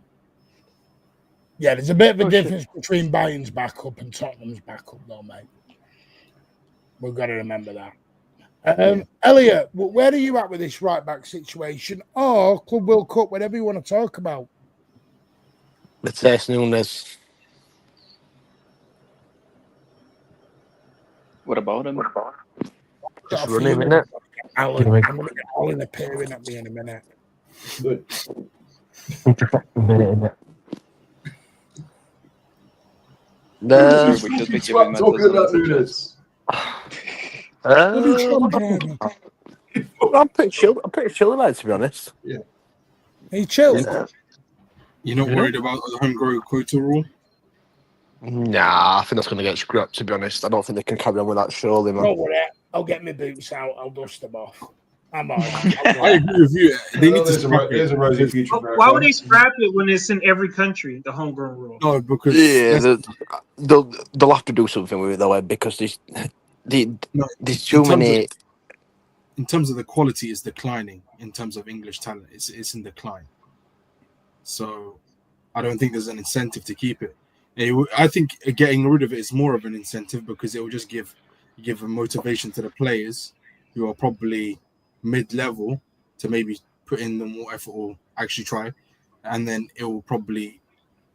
It's like diamonds in the rough. In my opinion, yeah, diamonds in the rough. It's like the subs then. It's like the subs then. I reckon they'll get rid of the amount of subs and all. I think they'll get probably more on the bench, to be honest with you, especially with the amount of football what we're playing at the minute. I can't see him sticking to that rule, to be honest. I just don't see the English FA saying, hey, yeah, we're getting rid of the homegrown rule because our players aren't that good. I don't see the English FA scrapping a rule that incentivizes homegrown talent. There's been rumours, haven't there? That's what I'm saying. Like, there's been rumours about it maybe getting scrapped, so I'm just going off of that basis, to be honest with you. But even if it does get scrapped, we still have to comply with the UEFA homegrown. Yeah, you still got the UEFA one. Well, yeah, but would they carry on with the UEFA ones if it didn't suit the leagues? What about dropping the age? 21 to 18, maybe. Maybe, yeah. Because that would make it so easy for us. Yeah. There's no way they're not going to do anything. Surely they're not going to do nothing about these like players whinging about like the amount of games. I do get it, but I think what they might do is try to increase the age where the foreign player has to be in the UK to be considered homegrown. So you can be up to 21. That's a good shout. Maybe look at instead of being 3 years club trade, maybe drop it to 18 months. Or maybe increase it by instead of being by 19 or 20, just make it 21 or 22. So it has to be 3 years in the academy by 22. I love the way. I love this. This is a Newcastle fan. City should buy Trafford and get a foreign right back. Look at Newcastle fans trying to do our transfer business to stop us going after their players. My God. But when they so desperate to get Trafford, why don't you spend 40 million quid and stop being cheap and go and get Trafford and give us our 20% sell on? Yep. But Martin, they gave Forrest 40 million for Elanga, and they think they're about to make a deal with Brighton for a lower price. See, this is what gets me. They want to buy everyone cheap, and everyone's a knobhead for selling them too high. But you can't even touch a Newcastle player. But they want to buy everyone cheap. It's so double standards. It's unreal. Do you know what? Yeah, I'm going to say something to you now, right? And it wouldn't actually shock me, right? When I think of James Trafford, I could actually see him in a City shirt. Well, his dream was always to play for City, to be fair. I'm more thinking now, man. I'm more thinking like if Edison was to go. Oh God, I'm going to have Alan appear. Alan's going to appear in a minute. Ah! Yeah. He's not going to appear. Yeah, as much as I would love it. He's literally like a Whitefield Beetlejuice. If you say Nunes 3 times, he'll magically appear. Nunes. And one for luck, Nunes. And then fucking tram driver. How much is Costa? Does anyone know? 7 is what. Yeah. So what? Yeah. So No, I'm saying I think this release clause, Ellie. I think the release clause drops in July. Just pay the money. Just pay the money. What's that? What's that to it? That's like £52 million. All right, give Edison what he's worth. Give Edison what he's worth, or just buy Costa. Simple. I don't know why. If we're not willing to pay. Yeah. Hold on. Yeah, but hold on, though, mate. Hold on, right. So you seen that about Costa? Yeah. Yeah. There's too much doubt for me from Costa with people is in the fan base, right? What is Costa? And I'm asking a genuine question here. What do people think Costa's better than Trafford at, or what do people think Trafford's better than Costa at? I mean, this is probably what we need to come to, the thing of what we actually looking at, because for me, if James Trafford's kicking is better, then for me that probably sways James Trafford. If Costa's kicking is better than James Trafford, that probably sways me more to Costa. Because for me, we don't actually need an actual shot stopper, in my opinion, because we don't have that many shots against us. Funny enough, when we do have shots against us, 9 times out of 10 it probably does go in first time, but I suppose that's just a City thing, innit? Elliot, the only thing about me with Trafford is and this is not a knock against him, the only high level he's played at, him at a high level, is the championship. There's nothing to show that he can translate that if he jumps up. I know, and in the Premiership. Hold on. Dinger in the Premiership, Vinny dropped him. But hold on, Martin. Oh, look at you now. Let's not 1 minute now. Let's not do that with Burnley's defense. Burnley's defense, man. We can say the same about fans were giving us deals on James Trafford because they don't want Livramento gone. No, I see quality. For a second. Nick says Edison every day. The trouble is, you need to get Edison started. Edison will not sign the deal. I'm moving from Edison, man, for me. Then give him what he's worth. It's simple as give him what he's worth. He's not signing, is he, man? Let's just say at least. How long are we going to keep doing this? What's he worth to you? I'll send you the link, mate. 300k a week. 300k a week minimum. 300k. All right, give him 250. Give him 250. Give him 250. Give him 250. Why not? Why is everyone trying to just chuck 250 and 300 just around like it's easy money? He's insulting. He's probably one of the worst paid goalkeepers in the. That is well. That, to be honest, 300k a week's a bit mental. I'll be honest. How much is Alisson on it? How he's been able to be paid no more than 100k per week for the last 8-9 years? Let me check. He's on 150. He's going to walk on a free as well, I think. No, goalkeepers don't earn the big money, mate. There's only 2 goalies earn big money. Goalkeepers' salaries. Donnarumma, innit? Donnarumma. Go to 3. Donnarumma, who's the guy at Madrid again? Courtois. All Blacks on a shitload. All Blacks on a shitload of money as well. All Black, yeah. They're the ones. Lawyers on like 350k euro a week. No, Kepa's not on a lot of money. He's not at Arsenal. Do you know David Raya's on the same amount of money as Edison? Yeah, but David Raya is much younger and has not won as much. You do realise Trafford's age, though, don't you? To be honest, he's pretty young. You can't have Aaron Ramsdale, who's at Southampton, earning more than you. That's just yeah, Elliot. I know he's young, but because it's amusing. No, but you're not once getting he Abdallah. We've offered has him, to we've deliver. offered him People want to tell me 150, that these youngsters turned can it deliver. down.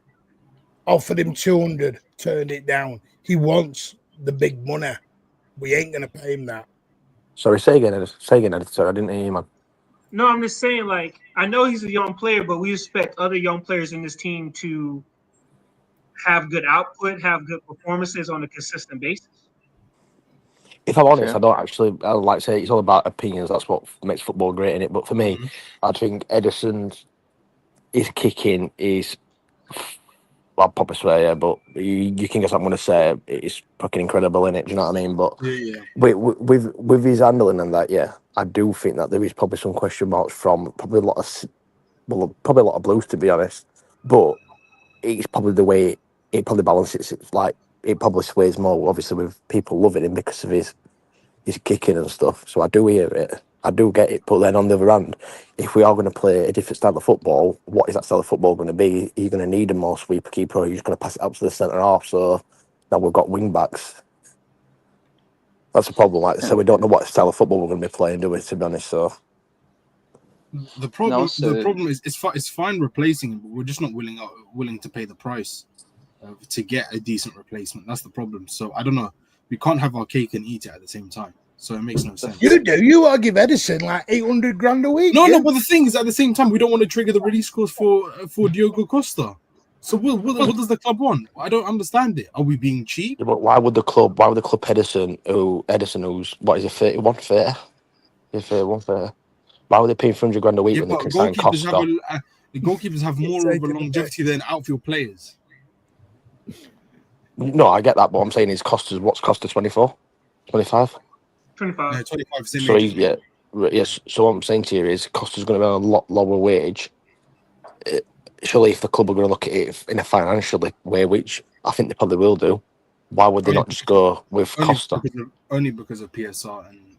That's what I'm saying. But that's what I'm saying. If the club are going to look at it in a financial way, which for me, if you're seeing that they're not offering Edison what you think Edison's worth, then obviously we're never going to come to an agreement. Or so it's better to surely sell him for dough than get nished for him. Do you know what I mean?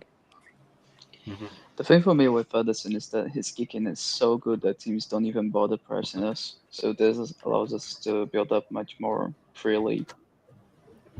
And I don't think there is other keeper in the planet that can do that.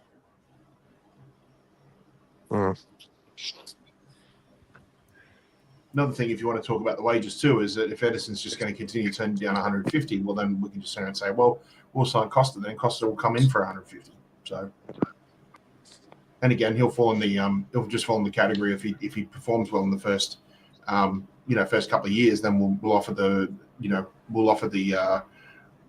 boosted contract, you want to call it, where you might go to 200, 250k or something like that. So. My biggest problem is, Pat, and obviously you weren't on it, mate, but I think was it Space last night or the night before, Martin, when I made the comment about it seems to be a lot of different energy. It seems to be a lot of different energy for different players because Edison's like up and down about this contract. I'm signing it, I'm not signing it. Oh, I want to stay, but if someone comes in for more money, I'm going to go. We had this discussion back, what was it, Martin, 4 years ago now? With Bernardo, and it was completely different energy for Bernardo. It was, if you're not going to fucking be here, then basically fuck off, basically. Well, where's that same energy for Edison? Because it is a different energy, and I suppose that's the same thing as with every player, by the way. People look at Jack Grealish, and they say about Jack Grealish, well, if Jack Grealish doesn't provide assists, what does he bring? Well, if Doku doesn't bring assists, what does he bring? So we can all do if, buts, and maybes, and what if that happens, what if this happens, but we need to be fair, man. We need to be level about it, innit? Do you not think there's too much? And by the way, big up to Matty Dick off Daniel Calvary, 13 months, you are a superstar, mate. One thing I will say where I do agree with Elliot 100% is I think agenda and Player FC has gone too big now. Player FC's taken over a lot of analytical conversations. And I get it. I think more than ever now, because of last season and the sheer panic that has set in from a lot of people, because I'll say it again, I've said it 1,000 times, last season was so unusual for a lot of people. Programmed in their head, they didn't know how to deal with it. because we forgot how to lose in a humble way. Because we've gone 4, 5, 6, 7, 8 years where we are the dons of the whole league, we forgot how to lose in a good way. That's just my honest opinion. I think we became a touch too complacent. Maybe not arrogant. Some will say arrogant. I think we became complacent as a club, owners, as a fan base. I would for sure say arrogant as the fan base. And that's it. I think last season has scared men. I think it's scared men.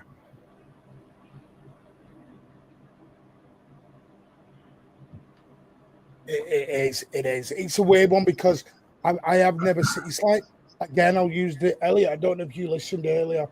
Do you listen to the Sam Lee podcast, Elliot? No, I don't. I've seen some comments though, but I've seen some comments, but no, I'm not. He made a great one, and he said earlier on, he said it's weird because the players that people want out are the ones that are unpopular within the fan base. So Martin, thank you for having me on. I'm gonna need to go. Anytime, mate. Thank you, mate. Nice to catch up. Look after yourself. Thanks for coming. Take care, mate. Thanks for coming on. Have a good one. The one thing you're going to carry on. I did. He said what? No, he said the ones we're all willing to sell are the unpopular players. So everyone goes immediately to Kovacic to sell. Everyone goes to Bernardo because he's had a bad season. Kanja. Good.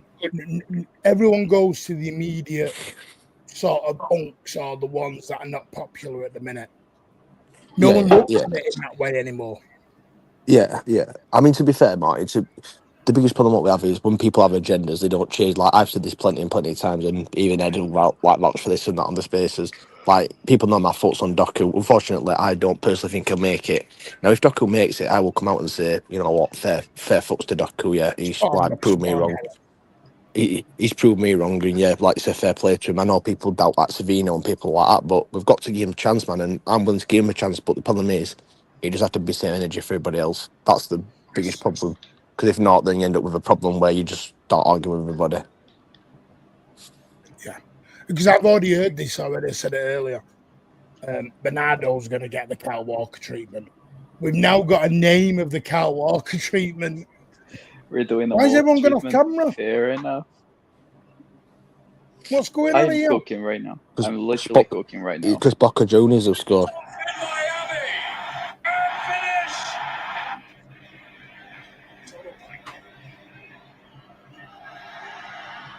Great delivery. Let's get an upset. Let's get an upset. Hey, are you trying to get me copywritten? Trying to get I was about to say that. Get it off the TV, whoever's got it on. Bloody hell. That has to be Pat. Pat, is that you? Pat, you're going to get us copywritten. What? Who's got the commentary on? I had my mic on mute. I don't know how you could hear that. I heard it. Oh, we got the... Couldn't be me because I have my mic on mute. What are you on about? No, when you watch it back, you'll hear it. Good evening, Danielle. How are you, mate? Well, why the hell did I buy this bloody microphone? I should get a refund. Danielle, are you there, mate?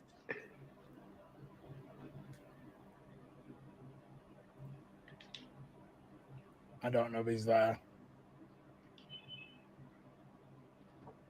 Yeah, and listen, I've got to say, Harry's right. What do you reckon? It's only a portion of the fans. It's not everyone.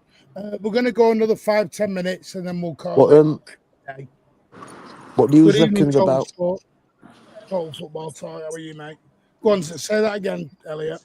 I was just going to say, what do you reckon about the starting lineup on Wednesday? What do you reckon will go here? Well, we did get Stephen Fleming did send us a very kind super chat on this. Go on, before we go, we'll have 5 minutes on the game. What's your lineups? Against Wydad, Casablanca, and Morocco? When do we next play after that? Is it Sunday? Sunday night, Monday morning, 2 a.m. All watch-alongs here on the Mancunian Way. As you can see. Is it Sunday or is it Monday? I thought it was Monday now. Sunday. Monday for us it is. Elliot, it's Monday. Look at this. Here, live on Wednesday. Manchester City versus Wydad. All the coverage starts at 4:30. Sit back and enjoy a nice, comfy watch along. Now that I've got the advertisements out of the way, give us your starting 11. Are you going to still watch it, Martin, if Bernardo plays on right wing? Of course I am. That didn't sound convincing, did it? I'll go for Ederson, Nori.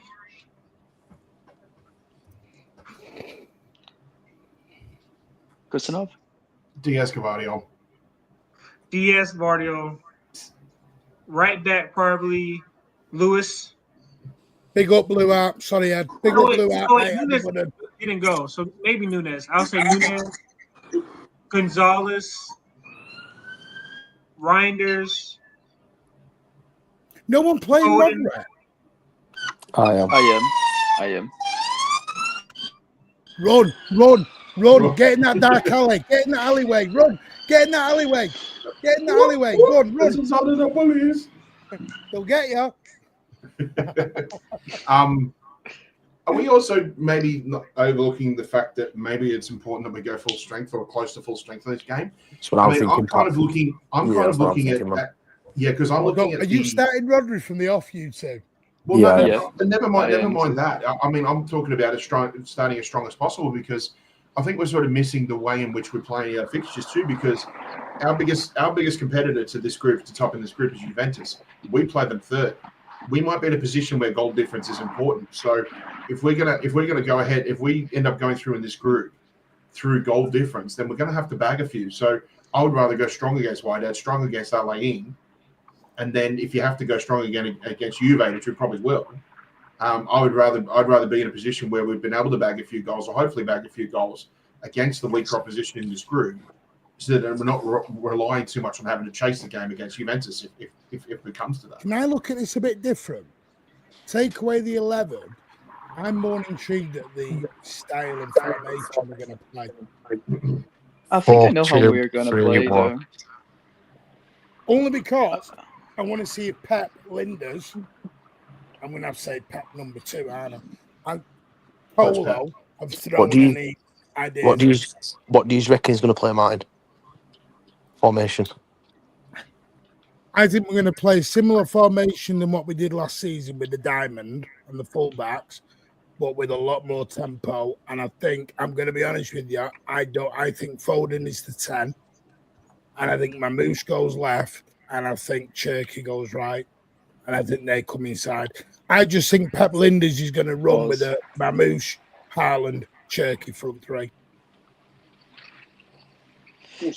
And with the wingers, with the fullbacks being wingers, pretty much. Nunes and Nora. Yeah, that's what I think as well. To me, it's like a 4-2-3-1. Oh, Boca 2 up. Woohoo! It was being in that taxi stuff there because I was getting caught in taxis. I had to get out. I've got a question regarding Turkey, guys. Oh, go on. And this kind of relates to the lineup for tomorrow, but just going forward for the season as well. I mean, I see him as a 10, but do you think he'll get deployed as a 10, or would he play out wide? Because I don't know if he's got the pace to play out wide, especially in the Premier League. But I think Jadon Sancho, when he came, and again, I know a different player, but when he came over to the Premier League, he struggled because he didn't have that electric pace that wingers normally have in the Premier League anyway. So can you see Turkey actually being deployed as a right winger? I think we're probably going to see Turkey as one. I think we're going to play with 3 10s. I think he's going to be one of those. Yeah, it just suits the style. Definitely suits the style a little bit more. Because he does seem like more of a link-up sort of player. Although he has got dribbling ability, but just more in a central area as opposed to out wide. He doesn't really have that raw pace to be the defender. Yeah. Exactly that. So you guys would say put Turkey in the middle and put Foden out wide? No, the opposite. Put Turkey out wide and Foden in the middle. Okay, yeah. Cherky's I like going that to better. come inside. Yeah, I Pause like that after better. the winger goal. I can see Foden playing not necessarily wide, but you know what I mean, like a Yeah, cut slightly more inside. to right. Yeah, more like a like a right attacking mid, if you like, and then But Turkey perhaps. I think Cherky is better going to the byline than Foden though, Yeah, because because Cherky Cherky's will go 2-footed. both ways. He just won't cut inside. Pause again. I don't know if you guys have discussed this previously, but who does Turkey? Again, I don't think he reminds you of any one player, but I mean, when you think of players whose styles he's got a resemblance to, who does he sort of remind you of? Oh, Prime Messi. Have a blessed night, Rose. Thank you. Oh, Spartacus, this is why you get timed out, man. This is why you get timed out. He Have you looks like a mentioned him again? Prime Messi. No, he's like Messi. Compare Turkey to Messi. No, that's the thing. He looks like a Prime Messi with the body of Prime Ronaldo. No. And everybody's saying that he's fat. He didn't look fat at training. Like, just so you know, he's I did say this earlier on. Foden is actually now, he's come in and he's at the weight he was for the 24-25 PFA Player of the Year season. Is he going to be a midfielder though? Sorry, Elliot. Yeah, by the way, that's my team on the screen now. Edison, Nore, Gabriel, Diaz, Nunes, Roderick, Reinders, Cherky, Foden, Mamouche, Haaland. Yep. Yeah, Who's this your is my 10 team. then? Who's your 10, Elliot? I ain't got one. Oh, I like it. You're going with a bit of a movie round sort of thing. Yeah, a bit like an hybrid sort of thing. Just move around everywhere, innit, man? Just go on a mad one. Do you know what? If that was my starting 11 for the opening game of the Premier League, I'm not moaning. No, man, that's a decent I'm not team, moaning at all. I'm going to say to you, on paper right now, that's our best 11. Oh, yeah, absolutely. Yeah. right now, yeah, right now. Right now, that's our best 11. Strongest 11. Well, I think this is the best 11 in the league. Well, actually, no, it's not his best, but... Are we saying Mamouche to Why? left? What would you left? say? Well, Jay, stop it. Of course he does. Well, Echeverri should be in. It's a new season, Jay. Come on. Stop the agendas now. It's a new season. Jesus, does he deserve to start? So what you're doing is, Jay, we're not starting anybody. It'd be interesting to see if he started Bob over Foden, Martin. Yeah. Does Oscar Bob deserve to play? No, but I'm more thinking about the fact that, like, this, obviously, like, last season, like, this time, obviously, last season, like, pre-season, obviously, that's when you were, like... I don't think you can use this as private. If he was going to use this as pre-season, Elliot, I think he'd have took the kids. Not too sure, you know. Let's protect Bob. Come on. No, I don't want to see him using this. We need to see the best of him in the actual... I don't mean to say in competitive game, but I want to see him more in the league and stuff. I don't want him A lot of getting people think that's our best 11. No, but he Bob kind of has to play though, because there's a lot of talks about him going on loan and stuff. He kind of needs to have a good showing. Have a safe walk with the dog, Cather. Stay safe. You know what? I think maybe he could start ahead of Mamouche. But Jay, Foden's got to prove. How does he prove it if you're never going to play him? How does he prove it to you, Jay? I'm sure he's proven it for about a good 4 or 5 seasons, except for last season. He's pretty much proven it quite a while. That's what I mean. I think people are looking into that one bad season far too much. I do get what you're saying though, because would you run him all season? Well, sorry, would you run him all this like competition and then risk the fact of him not getting back, and then you're going into next season with him sort of not in a good way still? You're better off like dropping him in, like dropping him out, kind of thing. But like Jay says, I'm not never going to play him, but other people need to play over him because everyone was bad. Well, you could play Cherky inside and then Oscar Bob on the right. You could play Doku or Savini on the wing, a I Trevera. don't think Doku deserves to play over Foden. But if you went off with last season, Martin, let's be honest, probably Trevera probably deserves to start with. That's what the I'm saying. previous- This is my point earlier on. We need to part last season.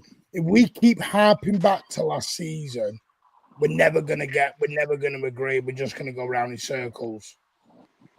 Because let's be honest, Elliot, nobody was great apart from 2 or 3 players last season. So no one deserves to start at this rate. The one thing I will say though, Edison doesn't deserve to start in net then. The one thing I will say, that season technically begins tomorrow. Also Wednesday, should I say. And it's a long season. We've got this tournament as well as other tournaments, and we've got a World Cup year as well. That's garbage, that, Jake. Totally disagree with you, Jake. Fresh on that. I don't think Doku deserves to start with Foden at all. Foden had more goals and assists than Doku last season. Explain that one to me then. I would use all the players, especially our key players, sparingly. Especially Foden. We've got to proceed with caution because, like I said, we've got a long season ahead of us. And what we don't want to do is start losing key players or getting them fatigued or run to the ground too early on. We do have options though, right? That's the thing. Like, well, we've got more options than we've ever had. We could play Marouche inside, put Savino on the left, where he's actually played his best game for us. Well, his best games. Yeah. Like we have got, you know what I mean, Oscar Bob were cooking, to be fair, and like the sort of the right in pre-season last season before he obviously did his leg. So we have got options, man. But this is where I'd rather use these options now and not burn out. Do you know what I mean? Like, not burn out our big boys. Same with me with Foden. That's what I'm thinking with Foden, isn't it? Yeah. Just go steady with him. Foden's come back. We can only go what's been said. And Foden's come back in the shape he was in. Yeah, I get that, Martin. But if his performances aren't up to standard with what people think, then you're then going into a new season. This is my issue. Elliot. I think people are doing retrospective on Foden. No. Hang on, Elliot. Well, like Fabi's player, Foden goes missing the big games. I think it's his opinion, but no chance. This is what I mean. Foden's bad season has become a bad player. I don't know where that's come from. It's like the Rodri thing. Rodri's ACL means Rodri's never coming back. We're looking at it from a very doom and gloom perspective all the time. But that's just normal though, Martin. People are just Phil Foden was PFA Player of the Year for the Premier League and the PFA. And everybody after one season, we might as well write 3/4 of the you're not getting that. I don't think you're getting the actual thing though. What people are saying, like Jay Fisher's putting. What I think he's saying is, and like I said, he might not be saying this. But what he's saying is if Foden isn't performing in this Club World Cup, he's not starting the first game of the season. He can't start the first game of the season. He's not even starting him in the Club World Cup. Yeah, but that's what I'm saying. So what I'm saying to you is, when did he start? But that's what I'm saying. He's got more chance of performing than in the first league game or the first couple of games. No, if he hasn't. Well, I think he has. I think he has, Martin. Because I don't think that's how. Because that's never how I coach players. I don't think you can. All right then. You're on about the same bloke. You're on about the same bloke that scored an hat trick in a semi-final, then got dropped the next game. Yeah, that's Pep. That's what he did. That's what he did. Mahrez, yeah. Yeah. What did he do with Bernardo Silva in the treble season? Yeah. No, I'm not denying that. I'm not denying that. I'll be honest with you. I'll tell you what it is with Foden. I think too many have got an agenda on him at the minute. I think too many have given up. I think two players that are suffering a lot with that is Foden and Savio. I think it's too agenda driven at the minute on Foden. So many people have given up on Foden and Savio already. Yeah, and I don't understand. It's not even trying him. Some have just completely given up. I don't think there's a problem. No, I get what you're saying, but I don't think that there is a problem with. I'm not going to put this. I don't think that there's a problem with the fact that. I'm not going to word this. It's like Doku, yeah. So like, because he does stuff what is good, and people obviously like it because he's fast and he does like dribbles. The thing with Foden is, if Foden doesn't really get an assist or score, he might do a few like decent little things. But what Foden's done now is he's made a problem for himself by doing what he did in the 24-25 season, everyone just automatically expects that. If he doesn't get that now, that's a letdown, which is wrong. I'm not thinking that. It's a bit like Haaland. What did Haaland score last season with 30 in all comps? Yeah, that's still shit. Well, it's not shit, is it? Because that's an unbelievable season. Yeah, that's what I'm saying. But by his standard, the season before and the season before that, it's now set the it's a benchmark. fall off. So if Rodri doesn't have a Ballon d'Or, the rest of his career, so Rodri doesn't have a Ballon d'Or, does that make him shit then? What do you mean? The thing you just said, Foden's got his standard before. So if Rodri doesn't pull in the season, No, but he's gonna throw back a nil in there. The worst injury you can probably have. You could say he's Oscar Bob. Oscar Bob would be a better argument because no, I don't, because I think this is what it is. This is what you don't understand. I think no. That's what I'm saying. I'm not saying he's one of our best players in the whole squad. No, I'm not saying. He's level with the squad. I think you missing what I'm saying. What I'm saying is people are going to compare what Oscar Bob was like last pre-season. If he plays in this pre-season, they'll go, well, he weren't doing that last pre-season, but he was doing this last pre-season. Oh, well, he's not as good. And that's what they're going to go off of. They can only go off what they can go off, to be fair, Martin. It should be Alan, for example. I know Alan's giving up on Foden. Totally giving up on him. There's a lot of people giving up on Foden.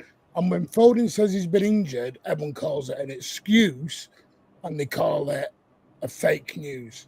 That's what's been said this year. So when it came out with he had the chronic illness and he had the brain mist or whatever it was, the head mist, everyone said bullshit. Brain fog. Yeah, the brain fog. Bullshit. It's an excuse.com. I have no problem with people having an agenda, just own the agenda. Say, I don't like it. I don't believe it. I have no problem with an agenda.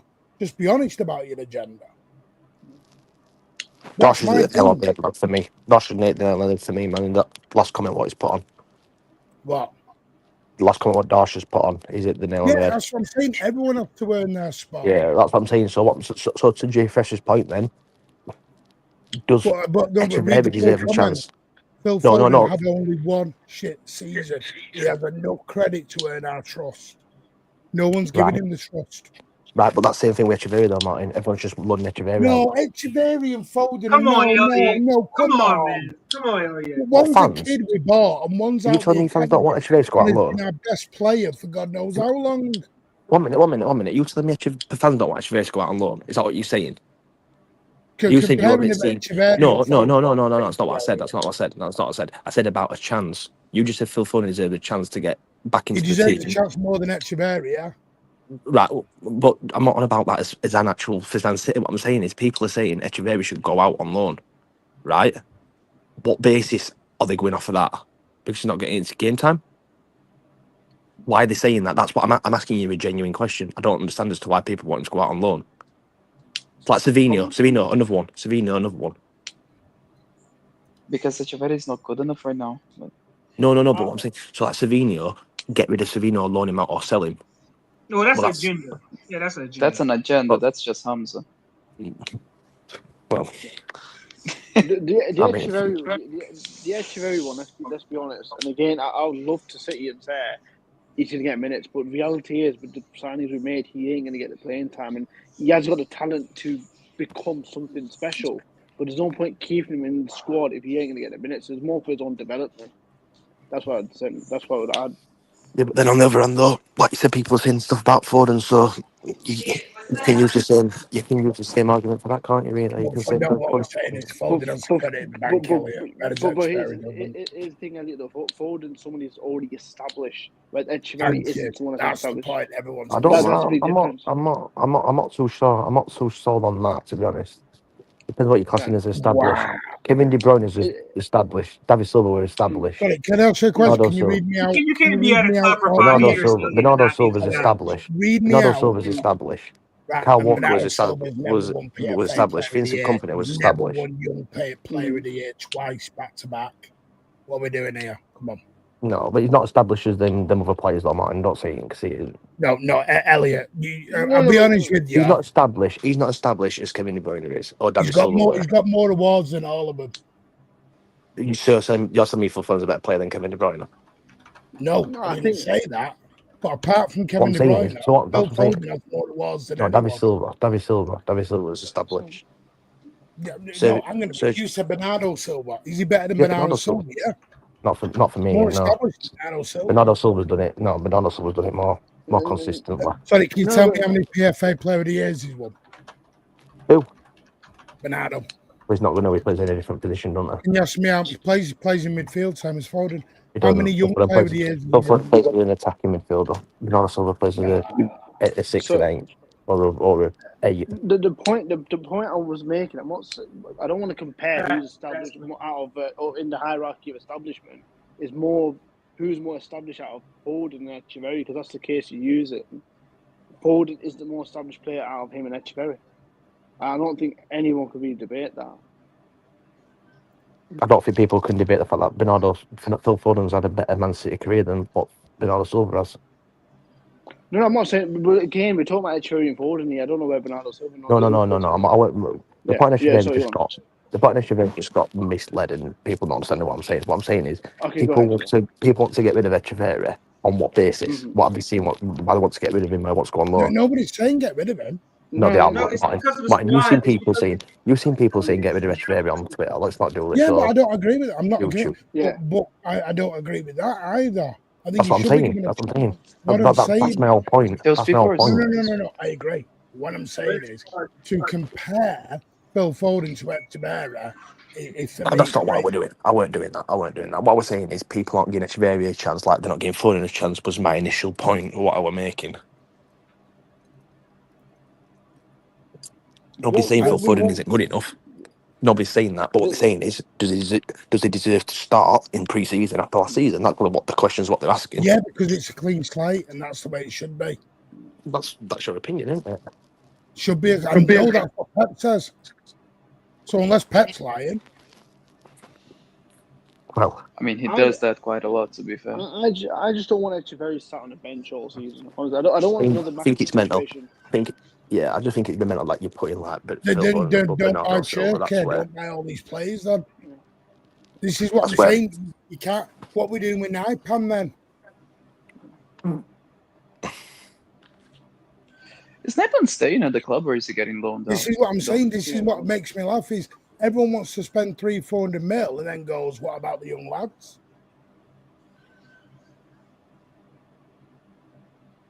But Yeah, it's not going to work both ways. And it's not fair to Echeverri. I would say it's not fair to Echeverri because Here he comes, Mr. Agenda Driven. He's here. Good evening, Jay. How are you, mate? Can you hear us? Hello. I'm listening to people in the stream, Andrew. Can Jay hear us? I don't think so. I don't think you can. He's probably still shocked about your comment, isn't it? What comment? You just said Bernardo Silva has more credit in the bank than Foden. I can't believe that. How can you not? Do you know that's there's a case either way with that one. I mean, yeah, that hold was on. That's not a crazy. Let's not act like. Opinion, Elliot. I just don't agree with it. Let's not act like Bernardo Silva is not probably Pep's best ever signing. Let's not do that. No, but again, that's an opinion. I'd be very shocked if many people argue with the fact that people think Pep doesn't think Bernardo's his best ever signing. So would you have Bernardo as the number one signing he's made then? Obviously in your opinion. But I have what, mate? I didn't hear that. So do you think Bernardo is Pep's best signing? I personally, I think that's a shout for that. To be honest, yeah, I think Gundo's obviously up there. Yeah, Walker's definitely up there. Here he comes, Mr. Agenda Driven. He's here. I'm going to agenda, Marty. Good evening, Jay. What's happening? Not too bad, bro. What's happening? Can you hear us? Yeah, I can hear you. You can hear me? Hello. There's people in the stream, Andrew. You can hear me? No, we're just listening to what you're listening to. Yeah, I can hear you guys. You can hear me? Yeah. I don't think you can. Yeah, I can hear you guys. You can hear me? Shocked about your comment, isn't it? Yeah, we can hear you. We can hear you. So what comment? You just said Bernardo Silva and must put it in the bank. And Foden, I can't believe that. How can you not?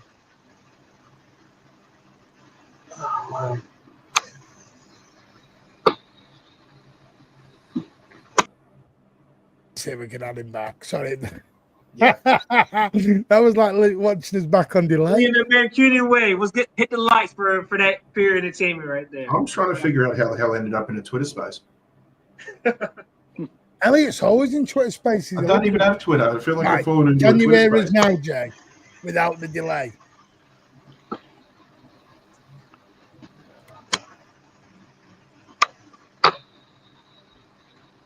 I feel like he's got his YouTube on in the background.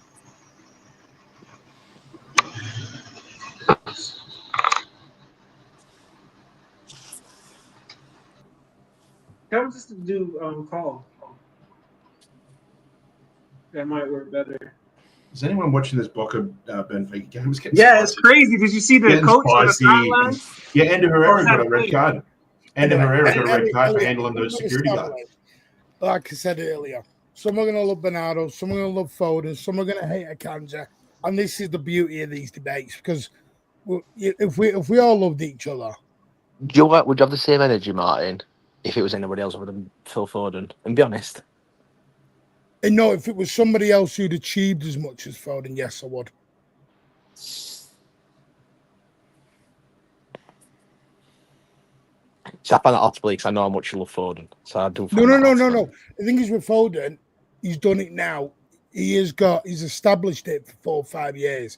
Won back-to-back young player of the year, back-to-back, then topped it up with a PFA and Premier League player of the But year. when you said for the last 4 or 5 years, right?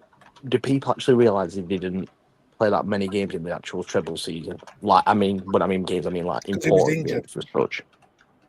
Yeah, no, wait. But that's what I'm saying. So you're classing him as you're classing that as a have a good great season. time, Chris. Well, here's one for you, Elliot. When De Bruyne got injured in the Champions League final, who was the first person he called? Yeah, Phil Foden. Yeah, he were good. He were good. Yeah. No, I'm not. I think you're probably not getting what I'm saying. I'm not saying anything bad about Foden, but I do get some arguments on Foden. You and Alan hate him. Fucking hate Foden. That's mental. I'm only joking. No, listen, I know what you're saying. Where I disagree is when you said Echeverri to him. That's a bit of a madness to me. I still don't think you're getting the point what I made. What I was saying was, why is it fair to let Echeverri go after his performances back in the last season when Foden wasn't even coming on, he weren't starting any games. Yeah, but yet now Foden came on the FA Cup final before Echeverri did. No. What I mean is starting actual games. So he didn't start many games at the end of the season. He come on a few games. And you know why, Elliot, but we're not going to discuss. Am I missing something? Because Echeverri wasn't starting any games last season? No, he made 2 appearances and both subs. Right, and what were your thoughts on the performances? Did okay. I thought he did okay. But right. So it was that okay that people want to run him out? No. Yes. My thing with Echeverri, I'm not saying loan him out. It's same with Savinho. I disagree. I think because of I don't know what we're doing here. That's the difference from Savinho and him. Savinho did it in the La Liga already, so he has a little bit more Dash, thank you. I love Dash. He comes out with the facts. First half of the treble season, Foden was fantastic. Second half, Foden was out with an appendix operation, which is where they find the current problem he's got now, or just overcome. Unfortunately, last season, because of how crap it was, there's a lot of agendas that have been created for various different players. There's a Foden one, there's a Doku one, there's a Savio one. There's just that's a load of them. Yeah.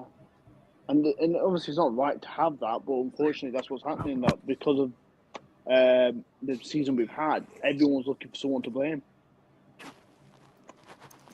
No, I don't think. I don't think Elliot's hating on Foden. I know. No, I get his point. I get what Elliot means. Yeah. I just think Elliot is not necessarily wrong, but at the same time, I don't think Echeverri is gonna have. Yeah, but the problem is Echeverri is not gonna have his place in the squad to develop and to be the better version of himself. The point I'm making, Elliot, Pep Guardiola is going to give Phil Foden more opportunity than he is Echeverri, and have more backing on Foden than he will Echeverri because he's got 20 Maybe so, but then I'll play devil's advocate. If Phil Foden's anything like he was last season, Martin, he's not playing any games. Right, that's fine, but Elliot, if half the team are like they were last season, we need to get rid of half the team. Well, they are, aren't they? All of them's going to play, whether we agree with that or not. No, but that's sorry. If Haaland performs this season like he did last season, should we sell him or drop him? Well, no, because he's got get him out of this football club. No, but this is what I'm saying. The dropping and the fighting for the place is only on Foden. That's the bit I can't get my head around. I can name. Why is nobody else getting? I can name 7 players I can do that with. So I just said Haaland. You went no, he scores goals. No, but yeah, Holland's the only one. Holland's the only one who we all know he's not going to take out. So what are we doing? He won't take Rodri out when he's fit. He will. He will next season. He'll be forced to with the ACL injury. I don't know about that. Yeah. Martin, are you hearing good things on Reinders? Seems like he's becoming a club favorite. Oh, he looks so good. I'm hearing positive things about all of them over there.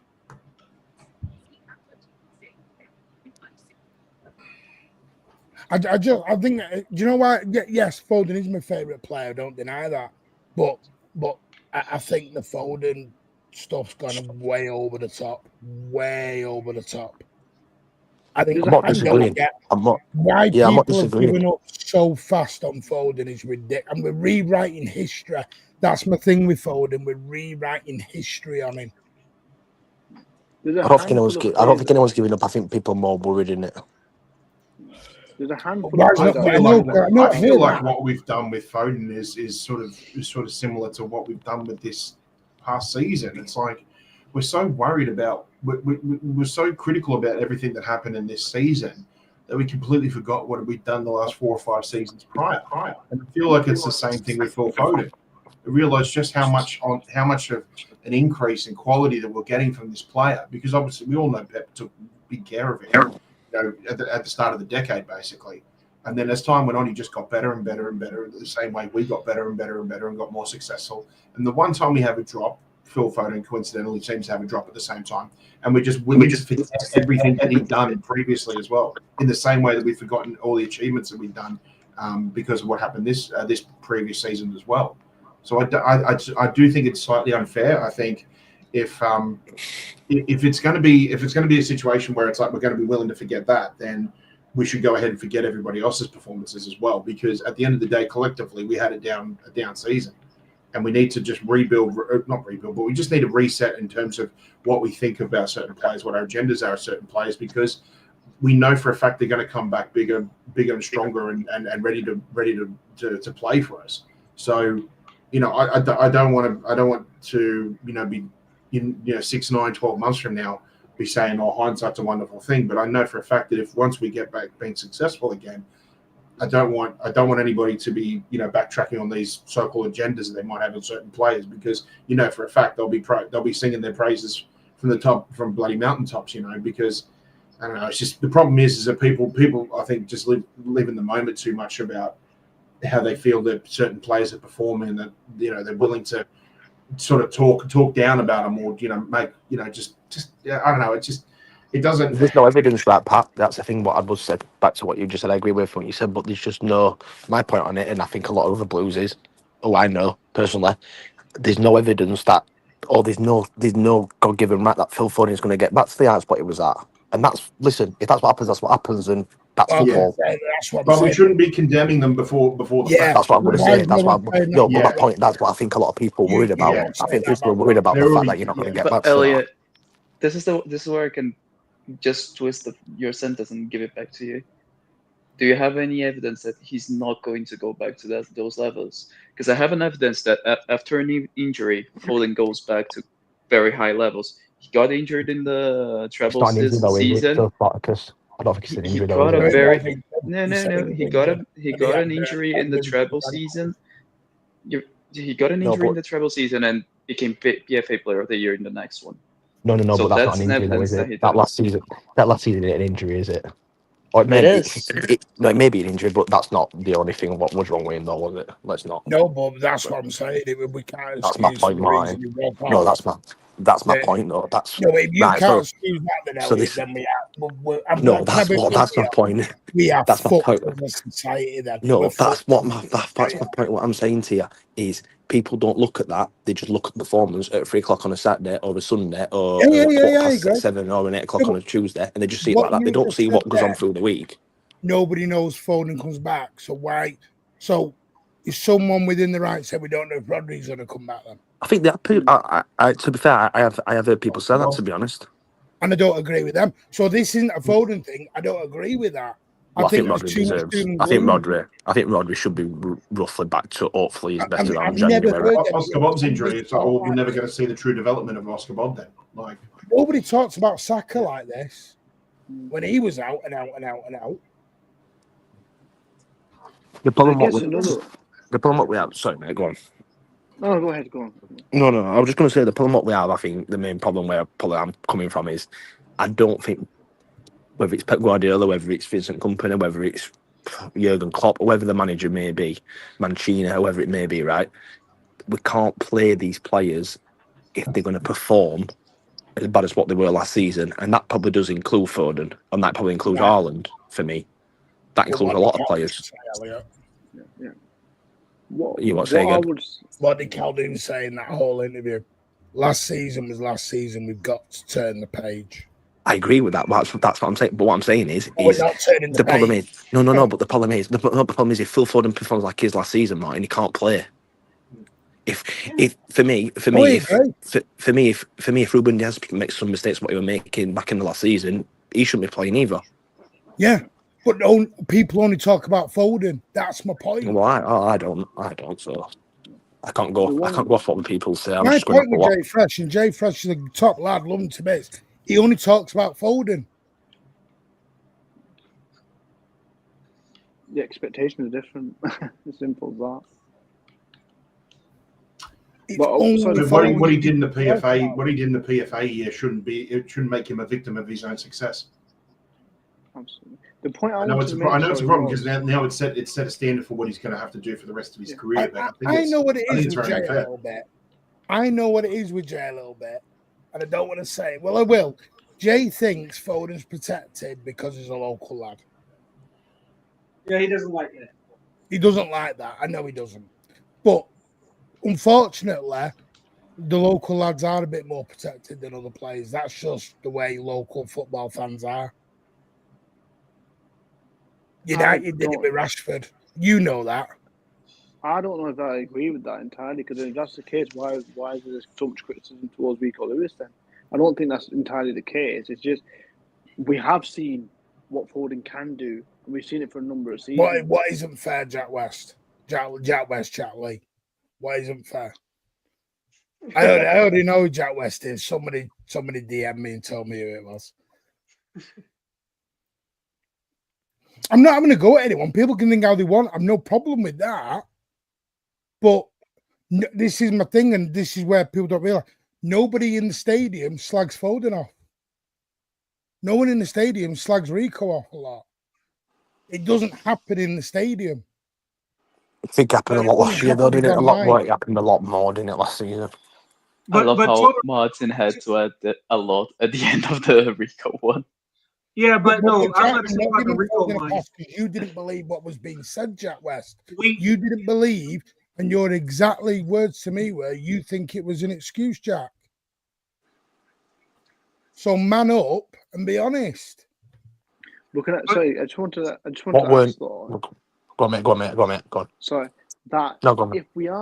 if like Calhoun said, we are turning the page, and we know we can't afford to have another season like what we just said, the season where it's another trophy this season, are we not going to count on our big boys, and are we not going to consider Foden as one of those players that we have to count on? Albeit it comes at a risk, the same risk that probably comes with Rodri, where they could be a case where they're not to the standards we're used to. But would you not count on them at the beginning of the season, thinking, right, okay, they are go-to players? I'm not saying that throughout the whole season. Obviously, if they play crap, you have to drop them. But I mean, if you're sort of planning your season ahead and you're thinking, right, we need to go and win trophies, and surely, based upon what Foden's achieved, what Rodri's achieved, and players of that standing, they're both a player. You're going to count on them, aren't you? Yeah, they both play his role. But to your Rico point, I just think that Rico maybe not as, I know what Martin just addressed, but I think with Foden, you saw a natural progression into the first team, the way he really impacted the game. But Rico Lewis kind of feels like he's not found his space in the squad just yet. And it kind of feels like his development is starting to stall a little bit. But like with Foden, you just kept him seeing more and more and more and more, and he just felt more a part of the big boys. So people are like, So I think that's the difference. That's just my opinion on Rico, but I think for me that's the difference.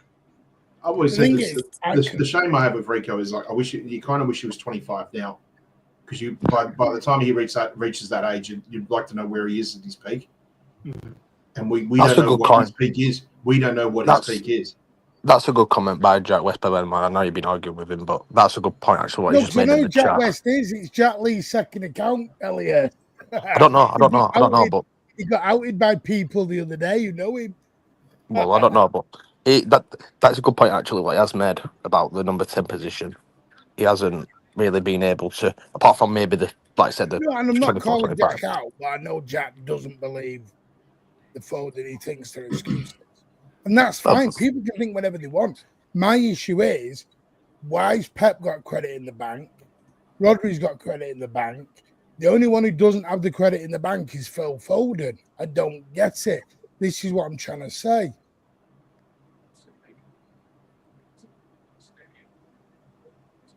This is what no one's answering me. Why has everyone else got credit but Foden when he's won 2 PFA Young Player of the Years? He won Player of the Season in the Premier League and PFA.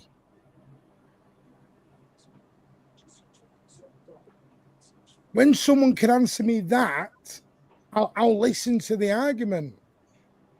He got over 30 G&A last season. Not last season, the season before when he won it. I mean, that were a bit ridiculous from that season, though, to be honest. Elliot, it's an agenda-driven thing. Because that for a lot of players, though, right? Because that for a lot of players, though. Right, well, if that's the case, then Pep Guardiola shouldn't be in charge then, because he had a bad season last season. My point where I'm playing. Pep should have gone after his first season. To hold the same energy. Pep should have gone after his first season. Yeah. It's the way we've given up so quick. I don't get. We've given up on Diaz. We've given up on Rodri. We've given up on Foden. How many people do we give up from?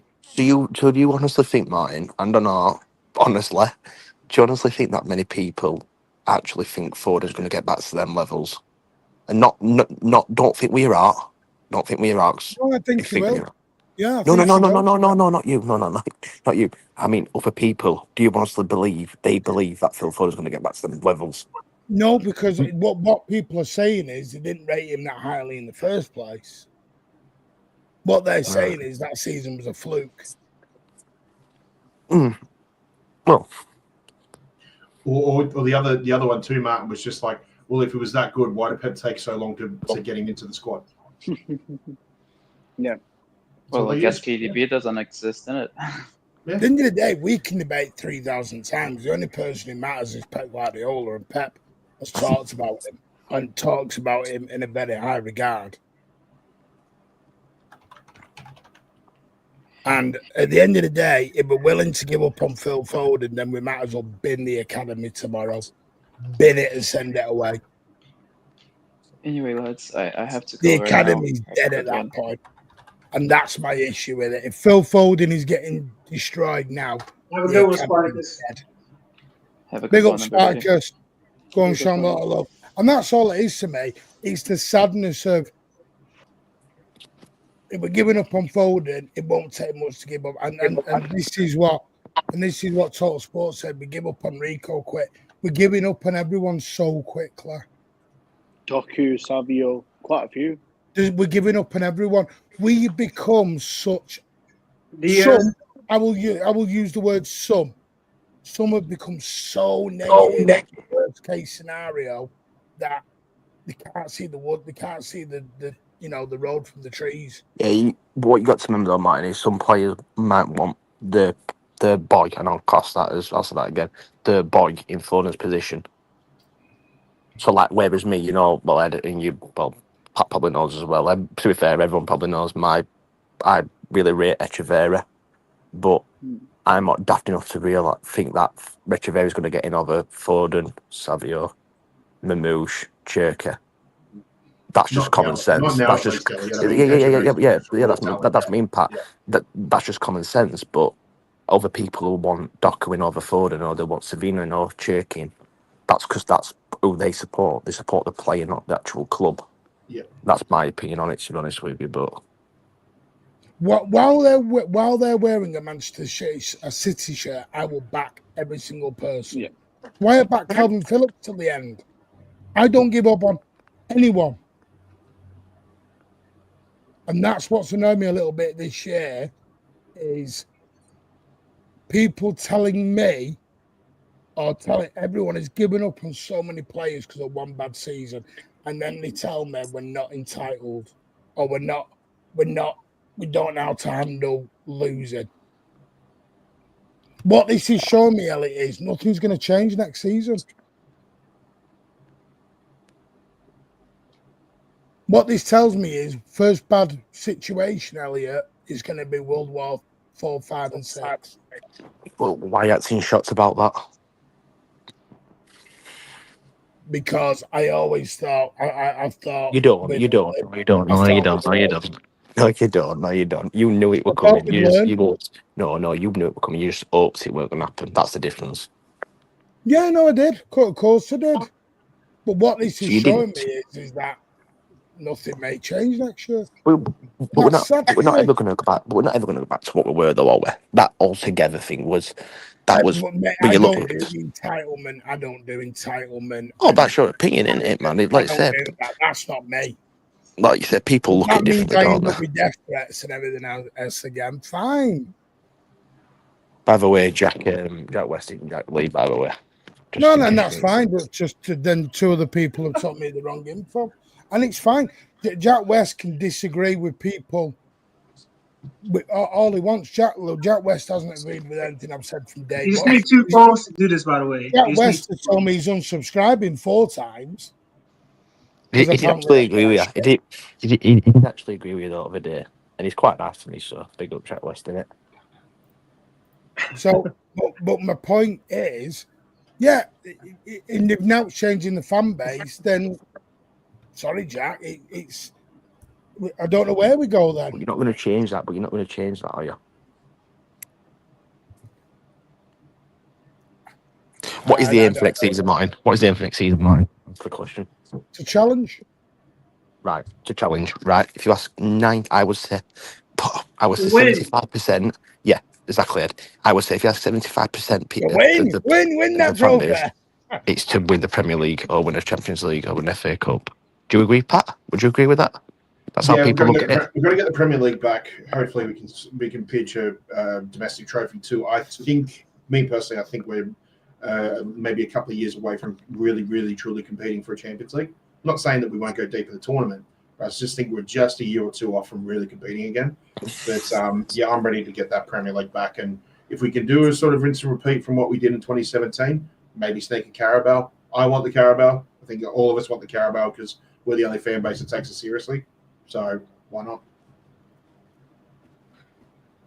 Yeah, it's like I said, and maybe I live in cloud cuckoo land, and maybe I live in I believe in fairies and everything else. Yep. It is what it is. But for me, seriously, I do fear it. I do fear because I fear one person. One player has a bad time, I fear the reaction.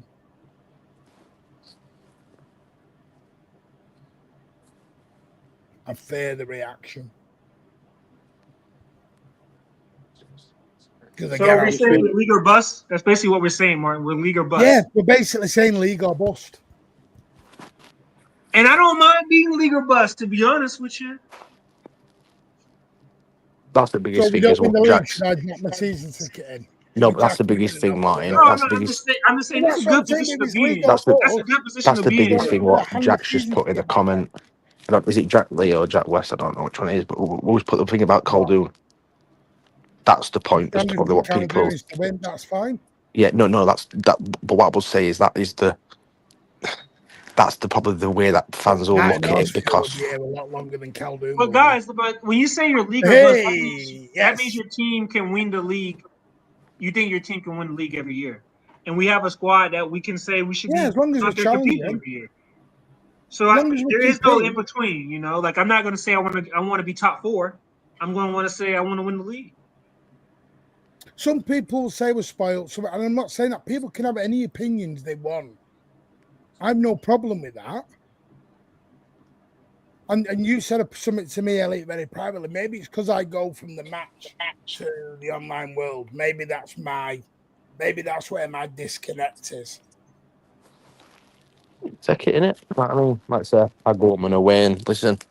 I enjoy it, you know what I mean? And I can have the banter online and that, and that's fair enough. But I wouldn't say disconnect. It's not a big thing. I apologize for getting confused. Jack, I apologize, but I said 2 other people told me you were. But next time you call me bad names, shout them out, Martin. Who were the 2 people? Just so you know that next time you call me names, I want you to apologize, Jack. Come on, Martin. Name the 2 people who told you lies. No, I'm not going to name them on here now. Yeah, Elliot always likes to. Elliot's coming here to cause shit. World War III, let's go. I win one of the domestic cups, I'll be happy. Each person should be allowed to support how they want and not be attacked for it. Yeah, it's true. But I just worry is it was so quick to give up on Phil Foden. Like I said, for me, the academy's dead. But it is anyway, though, isn't it? Kill the academy out. But how many academy players do you actually see getting into the first team? I'm not concerned about that, Elliot. I think we run the academy so bloody well that it is a carousel. It is a carousel for processing success. And if they don't make it, then they still make good careers, and they are a huge contributing factor to us staying under FFP, PSR, whichever financial regulations are. Yeah, it's a huge contributing factor to us getting the right players into the squad. Something that a lot of other teams would die to have, would beg to have, and then the ones that do have it would do anything to have it as functioning as well as what ours is, to be honest. Because I think maybe second, I think in terms of like the ones that are known for the best development, you'd have to look at like your Benficas, you'd have to look at your Dortmunds, you'd maybe even have to look at, maybe Brighton in a way as well too. But in terms of overall resources for developing a great academy, I think we're at the top. And sometimes, whichever way you look at it, one might be better than the other. But at the end of the day, what we're doing is we're basically turning boys into men and then men into proper footballers, and footballers that may not be able to cut it at the absolute top of the game. But then again, then we're still going to benefit from that financially by being able to use them to get the big names, to get the big signings, the ones that will, get the clutch goals, the clutch assists and clutch moments, get you the trophies and things like that. That's just how it is. It might seem cruel to some people. We may not be able to get every single academy player in. We're not going to be able to have an all-Mancunian Premier League winning side. We're just not going to be able to do that. But you sometimes have to make compromises in that, and you have to accept the fact that you might have an attachment to a certain junior player. You may have seen them in highlights on City TV. You may have been in an academy game or something like that. But we have to face facts. It's not all sunshine and rainbows with every single player. They're going to have to move to make better. But if you start looking at a perspective where it's like, I like that player, but he's the reason why an even better player, and I may not have the same agenda to that player that I like, to the player that came in, but as a result, I thank that player for what they did or what they brought. Player C in it, Pat. Player C in it. Yeah, exactly. Player C. But I think people are so focused on that player where it's like, if you say anything bad about him, I'll rain down hell with comments and negativity towards you. But you need to look at a perspective where it's like, okay, I'm disappointed that player didn't make it, but there's nothing wrong with them leaving to bring a player in that may not have the same positive agenda towards. But then again, that's where it has to come back to club mentality, where it's like, I'm glad that what they did created something down the line that made it. It's look, Liverpool fans. I'm sure there'd still be Liverpool fans out there that'd be absolutely would be when Coutinho left, they would have absolutely been pitchforks and burning effigies, down High Street in Liverpool, whatever it is. But what was the result of that? Getting Alisson, getting Van Dijk, and creating their own success under Klopp. They're not all, none of that fan base will still be turning around saying like we should have kept Coutinho because look what it did. In the same way that we should look at a lot of these academy players and be like, well, I know better than the club because it's like they should have played them. They would have done better. It's like, no, these academy players all left so that the players that we currently have are the players that we've had over the last 7 or 8 years of all the success under Pep Guardiola gave us what we want or was able to get us more than what we ever anticipated. So I don't understand, football's never been about one particular player. I just think in the modern day when it's just become, let's be honest, it's really become two players. It's you're either Messi FC or you're Ronaldo FC. And I think that sort of mentality is filtered. I'm not going to say like a virus, but it's filtered down all the way through major football all across Europe and maybe across the world as well too. I'm not too sure to extent, but across Europe and especially in the UK, this player FC mentality has just become to the point of where it's almost a virus amongst fan bases, really. But Pat, if we're going to be honest, there's only 2 clubs in the world that wouldn't change their academy for ours. That's probably Chelsea and Barcelona. Where we have one of the best academies in the world. They develop great talent, and we give them great. They deserve having good careers. And why, if we can't give them that, why can't they go out there and find it on their own? Where they can. I think Nick Spar, Harry and Nick Spar. Yeah. We go to the games, support the lads, not for the trophies. Yeah, I'll give an example on that, innit, Martin? Martin, I'll give an example like me and you, innit? Can you remember last season? Yeah, when it was the Arsenal loss in the Community Shield at the start of the season when me and you fought each other. Oh, yeah. And obviously we were obviously having a little bit of ramon about the atmosphere. But if you remember, it was sort of like we were on about the game for like, what was it, about 10-15 minutes? And then after that, you just talk about other things, innit, and you just forget about it. Whereas I think with fans now, they like to drag it on for like 3-4 days, 7 days. And the thing is, to me, is if Phil Foden is shit this year, and I've said it on Pep as well, if Pep Guardiola doesn't do it this year, or Foden's, then I'm worrying. I'm with it. But I will not turn on any player after one bad season. I won't do it. When they've had 3 amazing seasons before it. Like KDB. People were questioning KDB. He had a so-so season. He's still one of the greatest, if not the greatest, that ever laced on a pair of boots for us. So it is what it is. Just on what you mentioned. Jack, I don't know what you're doing now. I don't know. Mate, you're going on way too much here. I don't agree and you don't agree with me. Let's leave it there. Jack, you're making this a bigger thing than what it is now. So, and that's fine. Like Jay Fresh, Phil isn't good enough, in your opinion. That's fine. But again, people have said it to you tonight. Most in the ground don't agree with you. That's fine. You don't have to agree with us. We don't have to agree with you. We move on. Shake hands, agree to disagree. To be honest, he's also just commented below saying currently, so maybe he's willing to be proven wrong. I think we should all allow ourselves to be proven wrong. Pat, what's your thoughts on the ticket situation? I don't know if I've heard Martin talk about it. I haven't heard. Yeah, and he has sick currently. I agree. I haven't looked at it, but I'm assuming it's shit. Just if you don't mind me asking, how much was the ticket for the match in Orlando? 90. See, 90's okay. I could have sworn we paid more for the bloody preseason against Barca. Is it 50,000 empty seats at that one? No.